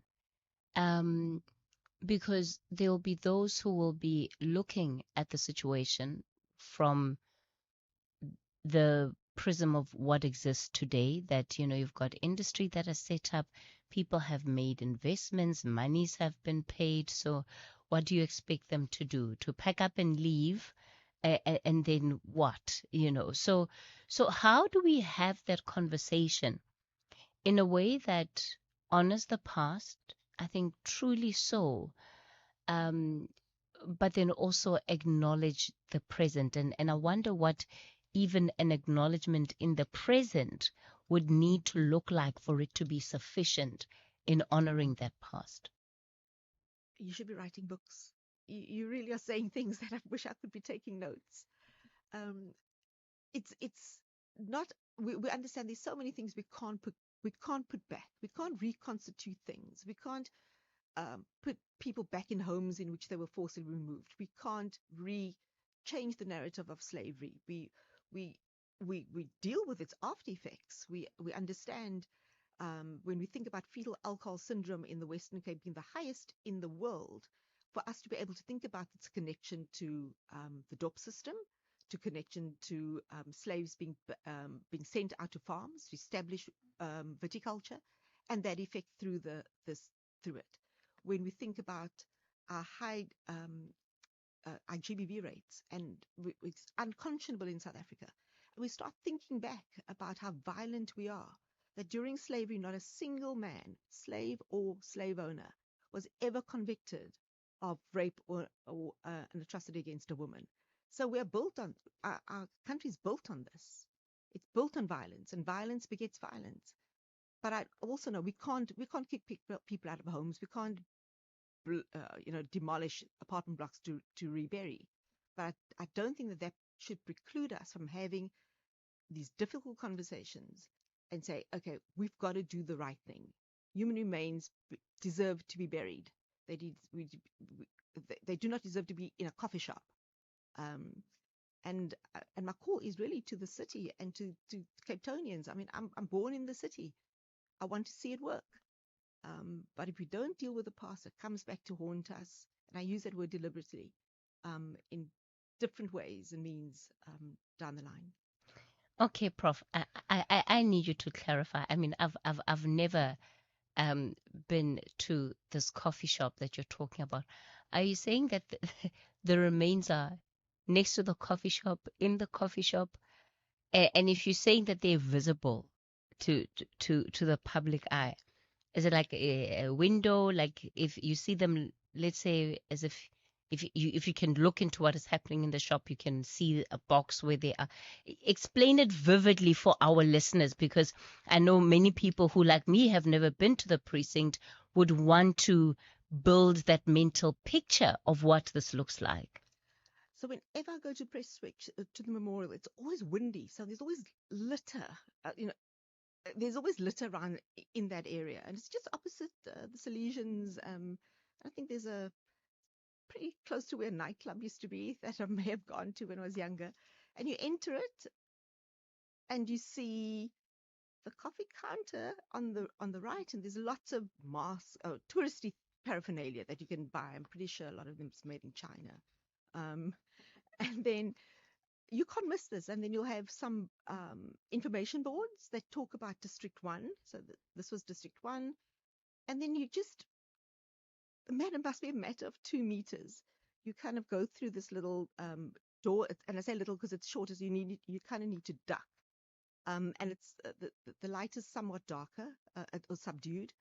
And then there are 2 on either side. There are 2 security gates, so you can see through the security gates, and that's where you see the boxes piled on top of one another. It sounds, if it sounds crazy, it really is crazy. And is there some kind of slab here lies there? No, or within here is, or yeah, there are notice boards, there's information boards, as one would get in a gallery or a museum, I imagine. I've never seen any of that's in a graveyard or a place of memory. So, you have this place of memory, a site of trauma sitting next to, and I'm not knocking the coffee shop. I just don't understand who thought that this would be a good fit. What does the notice board say? What do the notice boards say?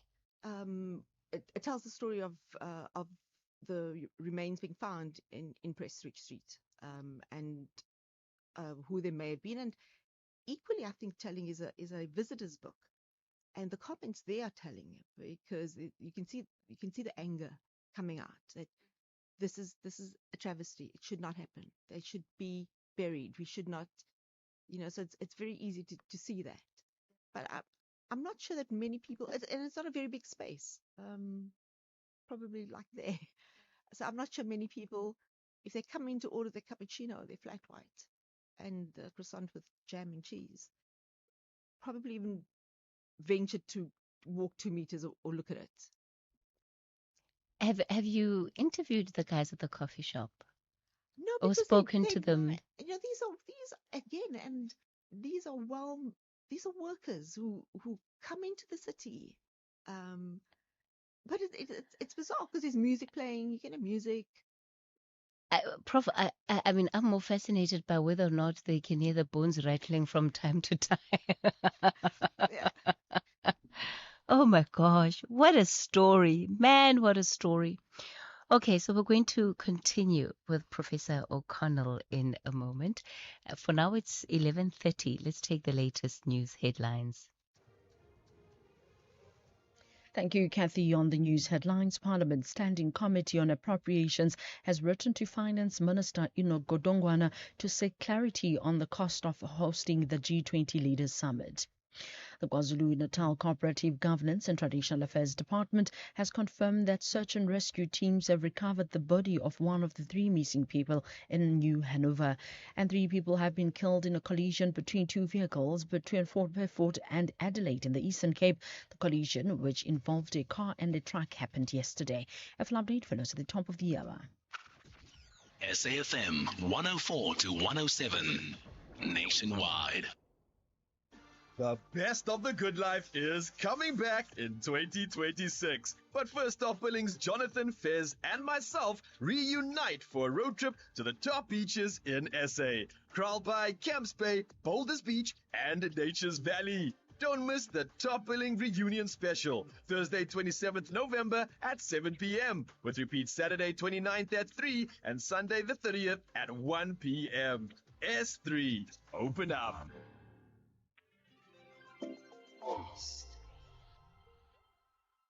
Extraordinary doesn't just happen, it's built brick by digital brick. Vodacom Business is helping shape South Africa's businesses, from scalable cloud and AI that powers smarter decisions to IoT and connectivity that bridges every gap, backed by security you can trust. Together with business and government, Vodacom Business is building stronger industries and thriving communities, a nation ready to lead. Visit www.vodacombusiness.co.za. Together, let's build the extraordinary. Vodacom Business, further together. SAFM 104 to 107 nationwide. The Talking Point with Cathy Mohlahlana. Weekdays, 9 a.m. till midday. All right, so we have been hearing the story of these remains uncovered. It's over 2 decades ago that this would have happened, right? And the story of really dislocation, and I think the debate that ensues as a result of that dislocation, the tension, the history of the city. Professor Siona O'Connell is professor in the Faculty of Humanities at the University of Pretoria and also director of this documentary titled Unrest, and it's about how these remains of slaves from the 18th and 19th century they've been put in the Prestwich Memorial, right? That's how it's been termed now, the Prestwich Memorial. But there are big questions around how they have been handled over the years. Are these just scientific artifacts? Should they be recognized as ancestors even of the city? And what would that recognition result in? Would it mean a different kind of way in which those individuals are memorialized? Prof, you said earlier that it is not even thinkable that officials of the city would not have known that these areas used to be the site of graves historically. So does that mean that there are likely more remains that have been found as the construction and the building of the city has taken place? I'm a skeptic when I hear people saying it's only restricted to that area. It doesn't make sense. And archaeologically, there's certain indications that there are remains within a larger kind of field of that. But also at the University of Cape Town, their middle campus, when they were building, I think it was this excavating for the School of Economics a while back, they also unearthed human remains. And that was, I'm sure, or I could be corrected, that that's the oldest VOC slave burial site in Cape Town. So when you're sitting, and again, there is, diggers come in, they excavate, remains move about, and some, the grave area seems to be somewhat smaller than what one would think a graveyard would be.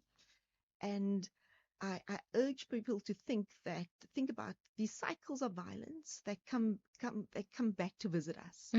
And especially places like, I'm at a university. We are colonial structures. We learn in a certain way. We think we have rights to know about people in a certain way. We can deal with people beyond our university walls in a certain way because we are the experts. We have a right to know. And I urge people to think that when events unfold, when there's a fault line that explodes, let's say, for example, the student protests that happened in 2016, to think back, what are these cycles and these events throughout history that give rise to this moment? Things don't just happen in a vacuum. So I think what the remains, certainly at UCT and at Prestridge and perhaps where else in Cape Town, that we use this as an opportunity 31 years after apartheid to do the difficult work. We've not done that difficult work yet. What needs to come out of this as a formal recognition that you effectively have a city or parts of a city that have been built and has been built on graves? It becomes mission impossible to try and track where all the remains might be. But what do you think would be a fitting memorial to recognize that this, in fact, is the history of the city? I think, and a lot of us believe that they need to go back into the ground. Hence, the word unrest. And for the city to, together with universities, and it's interesting to see how different universities and different scholars in the different universities reacted to this, and how government agencies reacted to this. But I think now is a time for us to say, interested people, especially the youth, this matters to them as much as it matters to anybody else. Let's have a difficult conversation in a way that is open, respectful, not accusatory, and then let's find a place in which to inter them and bury them. And then that becomes a signal to the rest of the country that Cape Town is starting to do justice to this past. It's an imperfect, we cannot rewrite history. We cannot change the fact that thousands and thousands of people were brought into Cape Town from all parts of the world and branded. And it's horrific if you understand what a life of a slave was like and how we are tied to that. And until we do that hard work, and in the first instance, for the city to come and say, we'll start this process of the journey of return, and we'll put a timeline to it. There's a commitment that we make to doing this. The work that has to be done with communities in the area and the consultations around it, because a process like this can only be meaningful if it engages people within the city. But I think also to some level raises awareness, raises consciousness about what this history is and what it means and what it represents. Because, in the absence of being able to locate that history, then the cycles which you touched on, which is now up to generations, present and future, to try and break out of, they simply won't be able to do that if we don't go to the root of how these problems have come up. Again, you should be writing a book. I'm always alarmed at how few young people know our history, and even our recent history.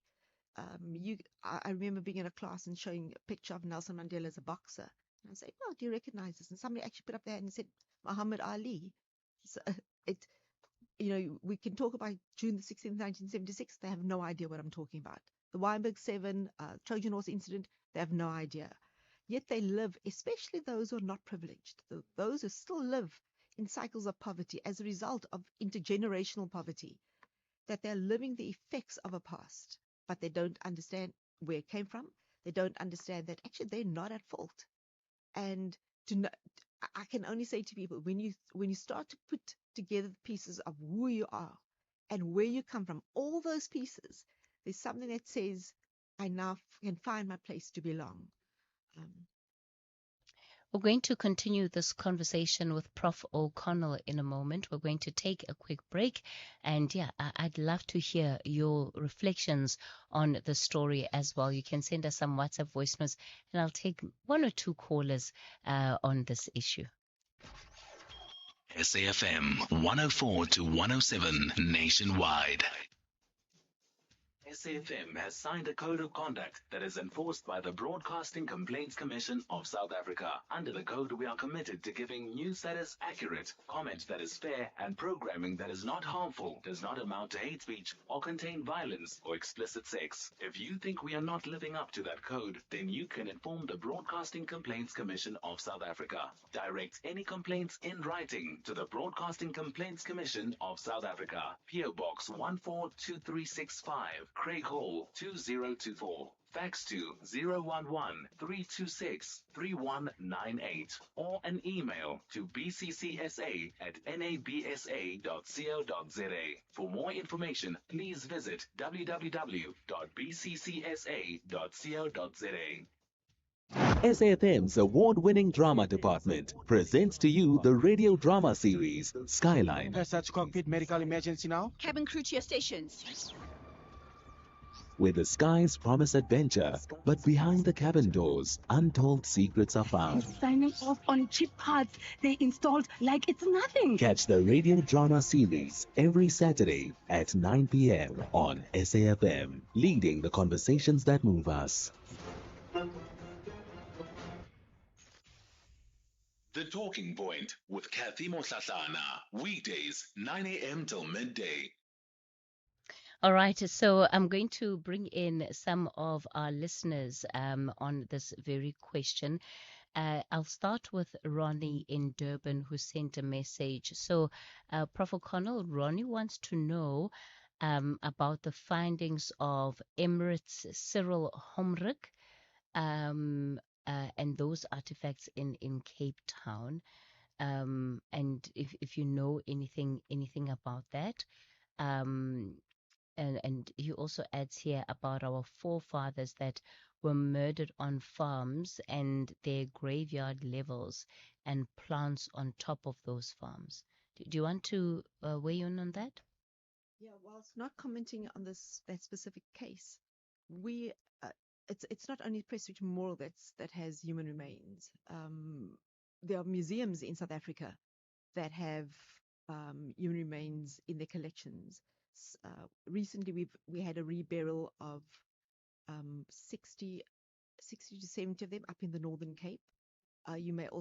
Listeners may also be aware of bringing those former exiles who died and reburying, bringing their remains back and burying them here. So we are built on bones and we are built on violent histories. And I thank that caller for his question. I think the more we have these conversations, the easier it'll get for us to be able to figure out what to do. But to understand, we literally don't know where all the bones and bodies are buried. And those that we do know, we've got a chance to put right. Warren, you're calling us from Durban. Good morning. Good morning, Cathy. Thanks for the great show and a great topic. And yeah, like the mentioned, we celebrated the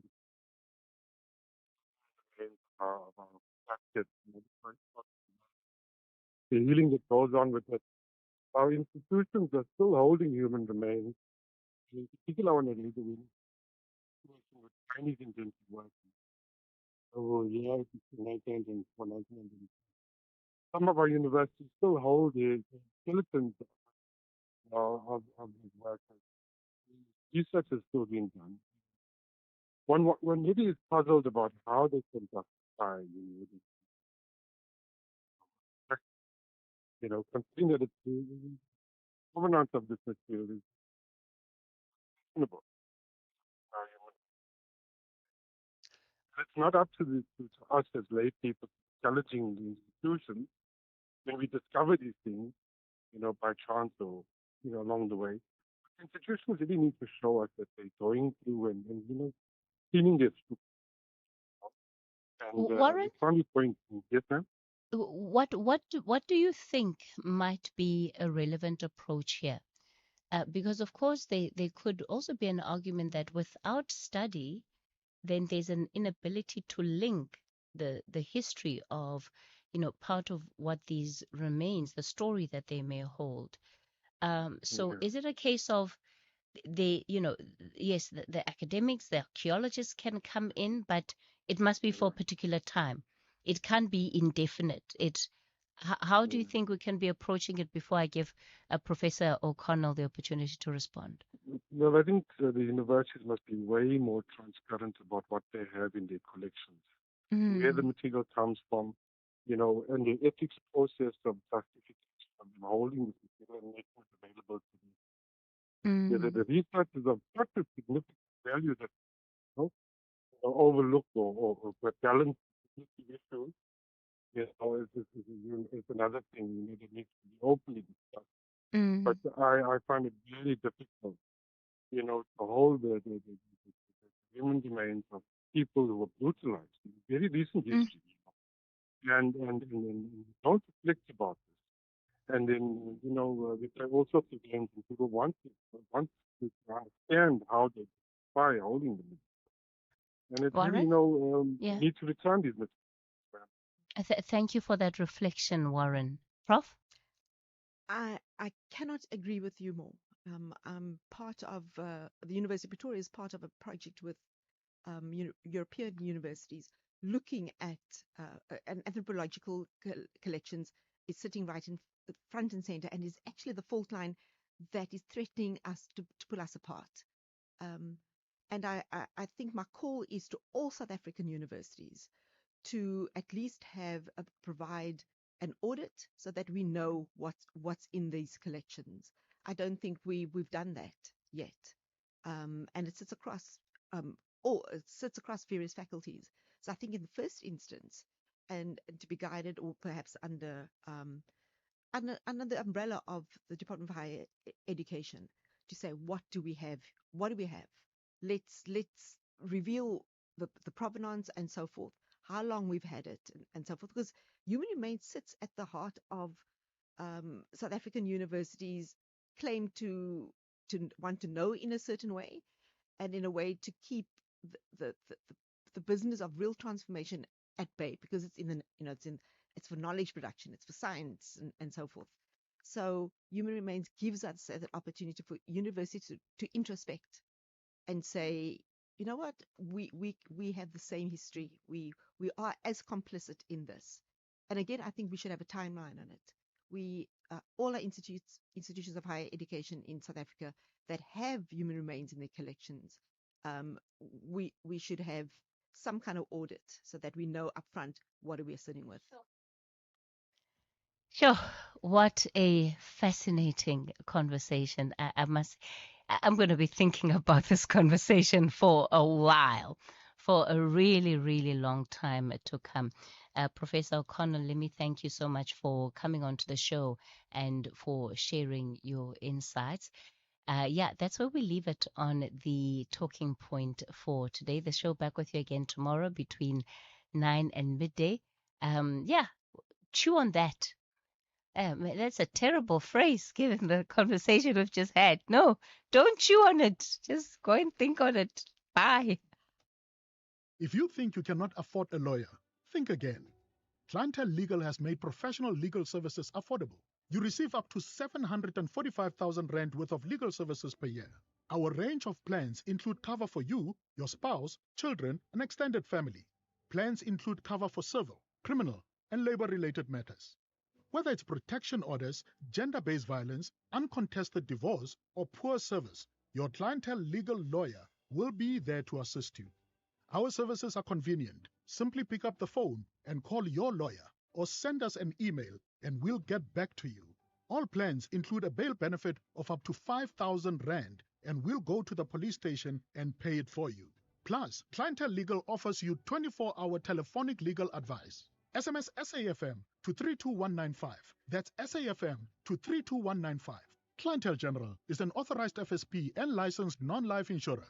T's and C's online. Standard rates apply. So, you switched to a different brand of sun protection.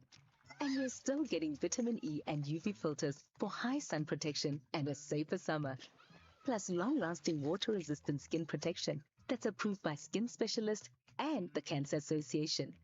That's because you made a clever switch to Click's Sun Protect products with Click's trusted quality and great value. When you switch, it just clicks.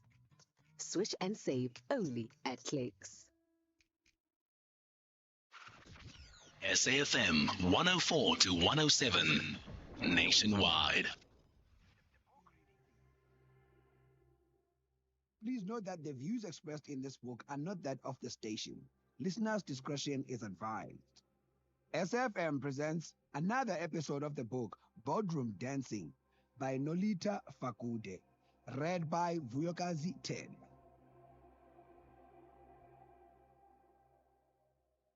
This was illustrated to me one afternoon at the canteen in Woolworth's head office. One of the aunties who had worked in the canteen as long as I could remember was there that day, speaking to a black professional whom I knew from outside Woolworths. He was on his way out, and I went over to greet him. I asked him what he was doing there. I was here to visit my mother, he replied in Xhosa. I then realized he was talking about that auntie, whom I had always thought of as colored, and who had never spoken Xhosa to me. Returning to the canteen, I went to her and said, "How? I didn't know you are so-and-so's mother." Her mouth just dropped. "Please, Sisi, don't say anything to anyone," she said. "It was so difficult to get this job." Like many black Africans who could, she had conducted herself as a colored person because the reality in the Western Cape was that such pretense made it easier to get a job. There were many stories like this, and they spoke volumes about the troubles people faced. They were also good reminders of the fact that we all come from different backgrounds, socially, politically, and economically, and that the experience of being black can never be reduced to one common experience.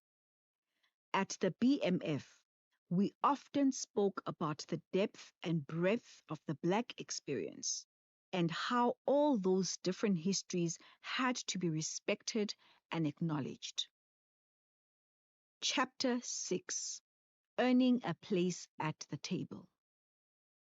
With the heat being turned up on the debates around South Africa's affirmative action legislation, I redoubled my commitment to our country's restructuring, becoming increasingly active and vocal in the BMF's Cape Town branch.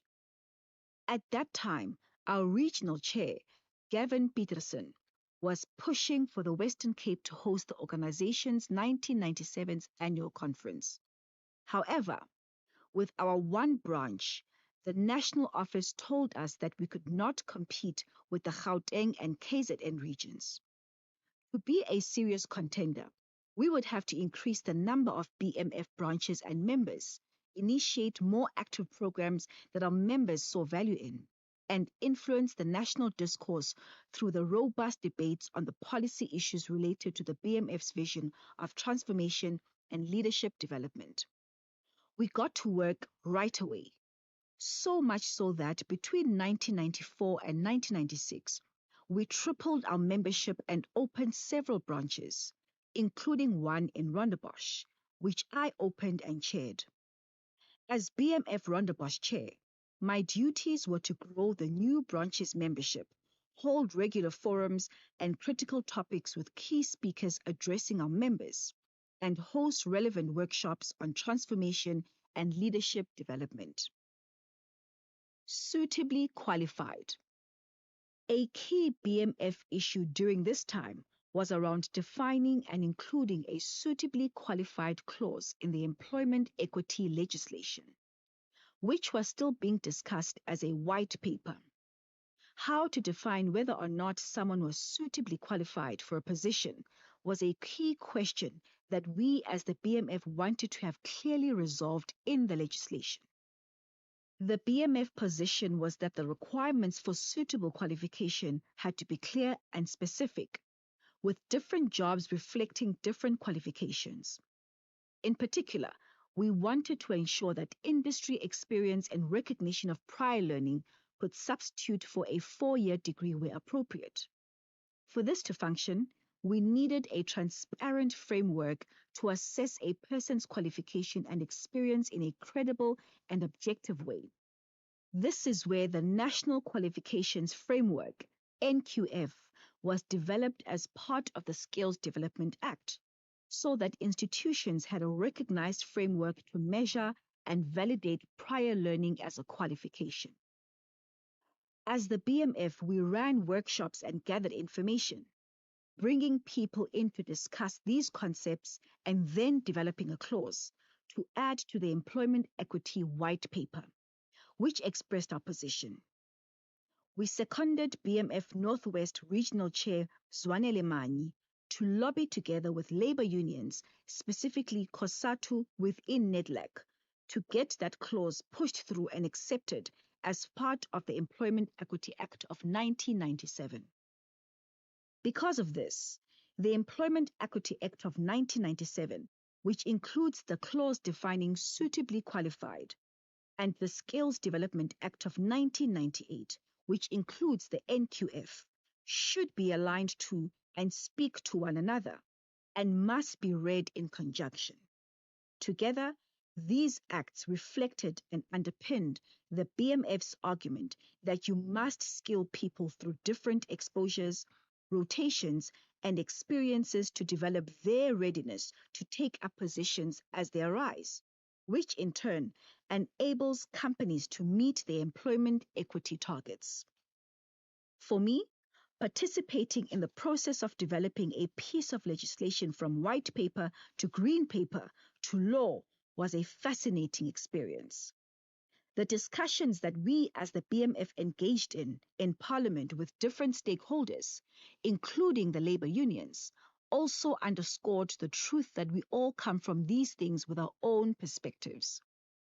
I increasingly saw how people's different backgrounds resulted in radically different worldviews, reminding me again that there are as many experiences of being Black in South Africa as there are Black South Africans. My larger takeaway message was around the importance of consulting a wide array of stakeholders before making major decisions. Meanwhile, getting my own voice into the conversations that were shaping the future of our country was a huge development experience and privilege, but it also came at a cost. By necessity, our meetings were held after hours and on weekends, which made it difficult for me as a young mother with a child and a family to be present in all these spheres. The year before I became branch chair, I had hired an au pair to take on some of the childcare load. I also persuaded my mother to move from the Eastern Cape to help me with Pila, who by then was 8. My mother was at a stage in her life when she was ready to leave the Ngega store in the hands of my younger brother and to take a break from teaching. The new arrangement worked well, but nonetheless, I often found myself bringing Pila with me to meetings, probably more frequently than he would have liked. Juggling my job at Woolworths and my responsibilities as branch chair with motherhood was very challenging for me at this point. Back at Woolworths, I was still working in corporate social responsibility under HR when the company decided to create its own corporate affairs division. The company was preparing to leave the Wooltrue Group and look to be listed independently on the JSE. Woolworths needed its own corporate affairs division to handle investor relations, external communications, and corporate social responsibility. It also needed someone to run it. I had been leading the CSR work under HR for about 18 months by then. I asked Dave van Eerden what the new corporate affairs job would entail. Dave said that in addition to leading the company's CSR, which I was already doing, the position included functions like external communications and investor relations. It also entailed moving from HR to the finance department, which was responsible for the listing process. The next thing I knew, I was meeting with Woolworths financial director, Ian Starrock, for a kind of interview. I say kind of because those internal interviews are not as much about your qualifications or accomplishments as they are about who you are and whether there is a culture fit. A few weeks later, in May 1996, Ian called to say I had got the job of head of corporate affairs. It was a big promotion. And like almost all the jobs I've had, it thrust me into a role that was new to the company and therefore in uncharted territory. I was encouraged to be as ambitious as possible. Since I was developing something new, Ian gave me the time to think deeply around how I envisioned the role and to benchmark what was happening externally. I quickly saw that whether the role would be big or small was going to be a function both of my personal drive and aspirations, as well as external support. When I say support, I mean both moral support and the resources, the people, the space, and the capacity required. Both types of support were abundantly supplied.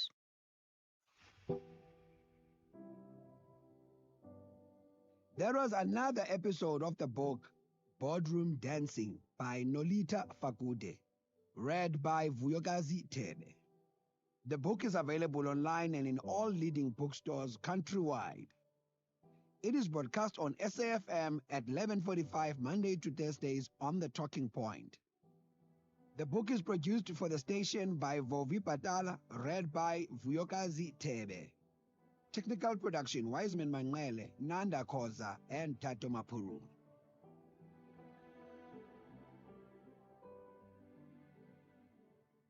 SAFM 104 to 107 nationwide.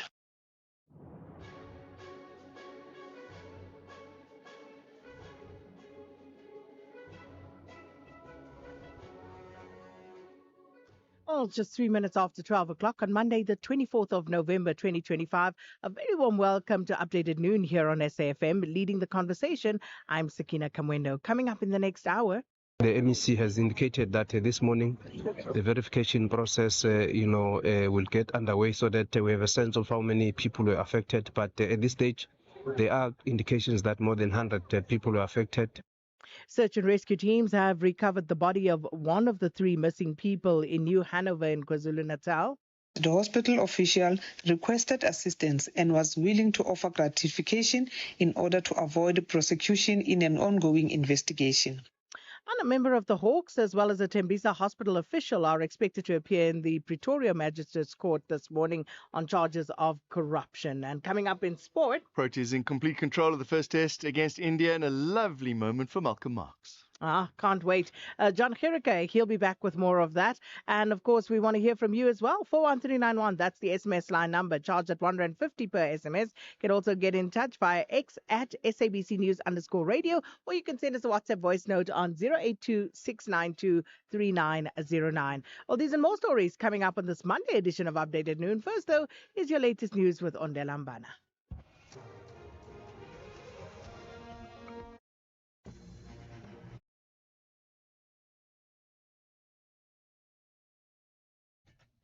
Thank you, Sakina. On the top stories, Finance Minister requested to give a cost breakdown of the G20 summit and 1 body recovered, 2 still missing in KZN rains.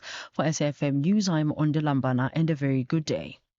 Parliament's Standing Committee on Appropriations has written to Finance Minister Enoch Godongwana to seek clarity on the cost of hosting the G20 Leaders Summit. The committee's chairperson, Musi Maimane, says they have a constitutional obligation to monitor public spending and ensure that it's done appropriately. The summit concluded yesterday with a joint declaration committing to multilateral cooperation. Maimane says South Africa has a history of inflating procurement costs when hosting events of such magnitude. At the beginning of the financial year and last year, a question was asked about how much money was set up for the G20, and figures of close to about 500, 600 million rands were put on the table. So the follow-up question then becomes, have you been able to spend within that envelope or beyond that envelope? Because the budget pronouncements need to remain integrous, because the last place you want to be as a budgeting process is to pronounce that you are going to spend 600 million rands on something, and then later you come back and you say it was over 1 billion rands or 2 billion rands. Because what that means is that there's lack of integrity in the budgeting process. The KwaZulu-Natal Cooperative Governance and Traditional Affairs Department has confirmed that search and rescue teams have recovered the body of one of the 3 missing people in New Hanover. They were swept away last night following heavy rains in the area in the Umshwati municipality in the province's Midlands. The victim, a woman, disappeared when a strong river current washed her away. The heavy downpour has left scores homeless and severely damaged public infrastructure, the department spokesperson Sanzelwe Mzila. On the ground right now, our search and rescue teams are recovering one body right now of a female. And also we do have 2 more people that are still missing. Our teams are working around the clock. We've got a number of partners that we're working with to ensure that we do our best to ensure that we recover those that are still missing. A number of houses have been damaged as well, as this incident occurred in an area where there were houses that were built along what looks like it was a river many years ago. So we are going to be working closely with the community and local leadership to ensure that we prevent such things from ever happening. 3 people have been killed in a collision between 2 vehicles between Fort Beaufort and Adelaide in the Eastern Cape. The collision, which involved a car and a truck, happened yesterday. The Provincial Transport Department says preliminary reports indicate that the driver of the car attempted to overtake. The spokesperson, Unati Bingwase. All 5 occupants of the sedan were trapped inside the vehicle. And unfortunately, when our emergency personnel cut open the roof, unfortunately, 2 had already died inside, and another died on arrival in hospital.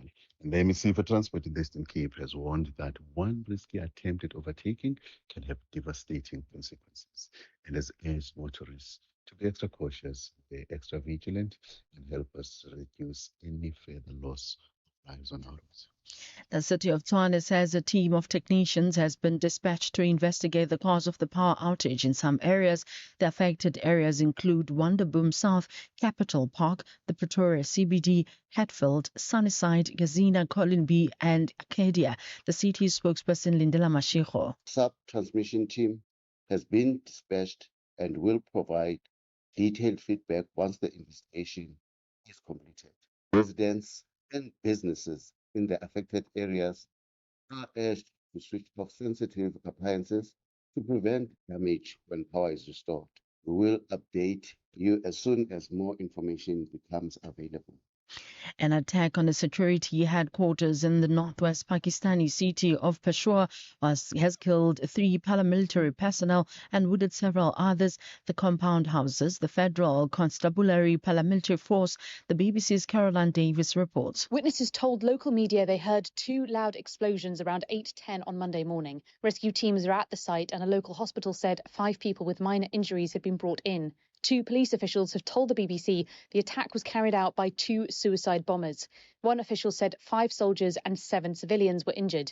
This is a highly secure and sensitive area in Peshawar. To enter the complex would require breaching multiple levels of security.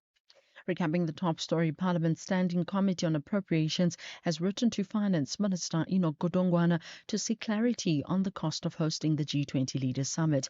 I'm Ondilambana for SFM News headlines at 12:30. Update at noon with Sakina Kamwendo, midday to 1 p.m. Update at noon with Sakina Kamwendo. Thanks so much, Ondela. Good afternoon, everybody. It's 9 minutes after 12. Thanks so much for being with us here on Update at Noon. And just taking a quick look at some of the stories that we'll be updating you on. Keeping an eye on the floods that have left several families destitute and at least 1 person deceased. This is, of course, in Umshwati in KZN. And we'll take you there in a short while. We do have our reporters on the scene there just to give us the latest with regard to the situation situation. And we'll also speak to the South African Weather Service, at least to one of our SABC meteorologists, about the alerts that have been issued for KZN.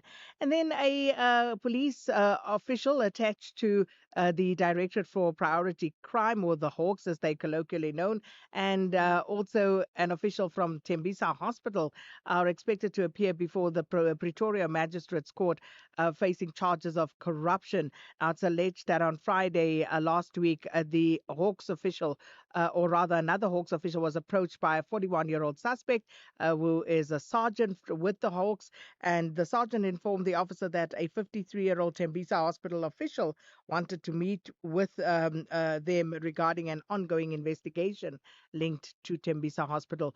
We'll bring you more on that. And the Northwest Legislature, they say that the newly established ad hoc committee to investigate allegations of improper conduct against Premier Lazarus Mokgotsi will sit for 4 days, starting on the 24th and running until the 27th. So that's today and for the rest of the week. And then we'll also bring you up to speed with what's happening in the Parliamentary Ad Hoc Committee. And this week, of course, they expected to have that visit to the Kgosi Mampuru Hospital, which is, of course, where Cathy Mohlahlana is. So more on that coming up. Also following up on that story of a second suspect arrested in connection with the double murder at a school in Tembisa. And the pastor, you'll remember the story, the pastor was found guilty of hacking off the hand of a man who he accused of stealing from him in Emalahleni in Mpumalanga. Well, a sentencing happening today in that case. And then, of course, we reflect on the G20 and what has happened, and keeping an eye on what's to happen with the United States regarding the official handover, and also on some of the other stories, including the Nkabinde inquiry into the fitness to hold office of the suspended South Gauteng Director of Public Prosecutions. That's Advocate Andrew Chauke. If you think you cannot afford a lawyer, think again. Clientele Legal has made professional legal services affordable. You receive up to 745,000 rand worth of legal services per year. Our range of plans include cover for you, your spouse, children, and extended family. Plans include cover for civil, criminal, and labor-related matters. Whether it's protection orders, gender-based violence, uncontested divorce, or poor service, your Clientele Legal lawyer will be there to assist you. Our services are convenient. Simply pick up the phone and call your lawyer, or send us an email and we'll get back to you. All plans include a bail benefit of up to 5,000 rand, and we'll go to the police station and pay it for you. Plus, Clientele Legal offers you 24-hour telephonic legal advice. SMS SAFM to 32195. That's SAFM to 32195. Clientele General is an authorized FSP and licensed non-life insurer. T's and C's online. Standard rates apply. When love turns to hate and hate turns to violence, the truth is never simple. In Love and Hate Crime Season 2, real stories expose the dark side of human emotion, where identity, passion, and prejudice collide. Powerful, unflinching, unforgettable. These are the crimes that challenge what we think we know about love and humanity. Thursdays at 10 p.m. only on S3. S3, open up. Yes. Gender-based violence is destroying lives and tearing communities apart. It happens in homes, in schools, at workplaces, and too often in silence. But it doesn't have to continue. If you see it, speak out. If you are hurting, reach out. Because doing nothing is not an option. Listen to all 19 SABC radio stations for hard talk, discussions, advice, dramas, educational shows, and interviews around GBV with experts, survivors, lawmakers, and a whole country affected by gender-based violence. All on your favorite SABC radio station. Call 0800 428 428 to report abuse or get help. GBV, it ends with you. This message is brought to you by the SABC. Sakina Kamwendo on SAFM.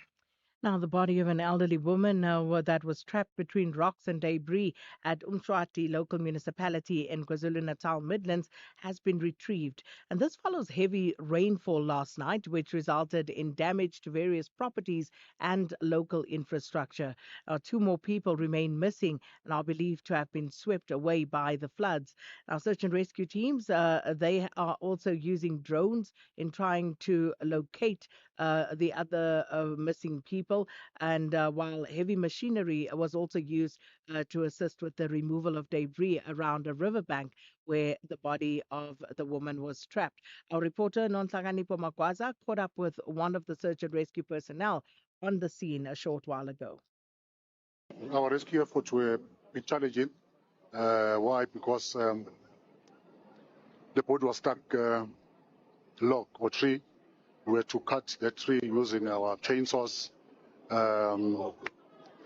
Luckily we have infused modern technology, drone technology within our service, of our services. So it really helped us a lot in locating the body. Furthermore, we also requested the Umswati local municipality mayor to organize us for us TLP, which he did, and TLP actually assisted us a great deal in lifting this big tree that was really pressing over this female body. Sadly, the body has been recovered, has been retrieved. Pathology services is dealing with it now. Our effort has been not in vain. We started at around 5 o'clock this morning. We're still going to search for other two missing individuals. Now we see that it is already starting to rain. Will this not hamper search and rescue efforts for the remaining two bodies? We hope and pray that it will not hamper our effort in trying to locate the other bodies. We will see what the nature has in store for us. But the search and rescue it's continuing. And that was one of the search and rescue personnel speaking to our reporter, Nonhlakanipho Magwaza. Well, to catch up on what's happening even later still, Mlondi Khatebe is on the ground there for us.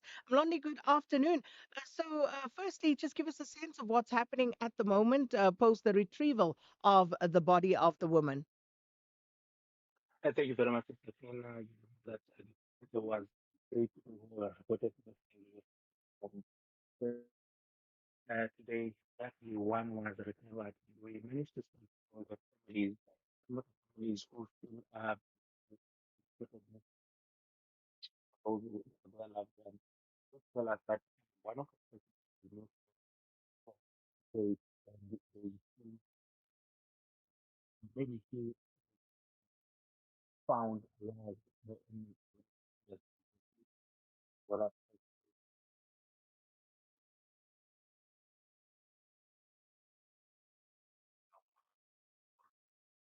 the room that is renting was also given late that happened also be.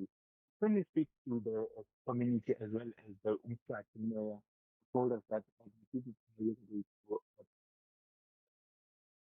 move away from the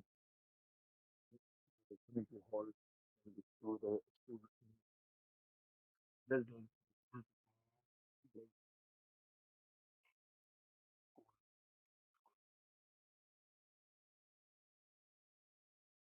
Those that were foreign movement, neighboring and for now they're saying that what needs to further,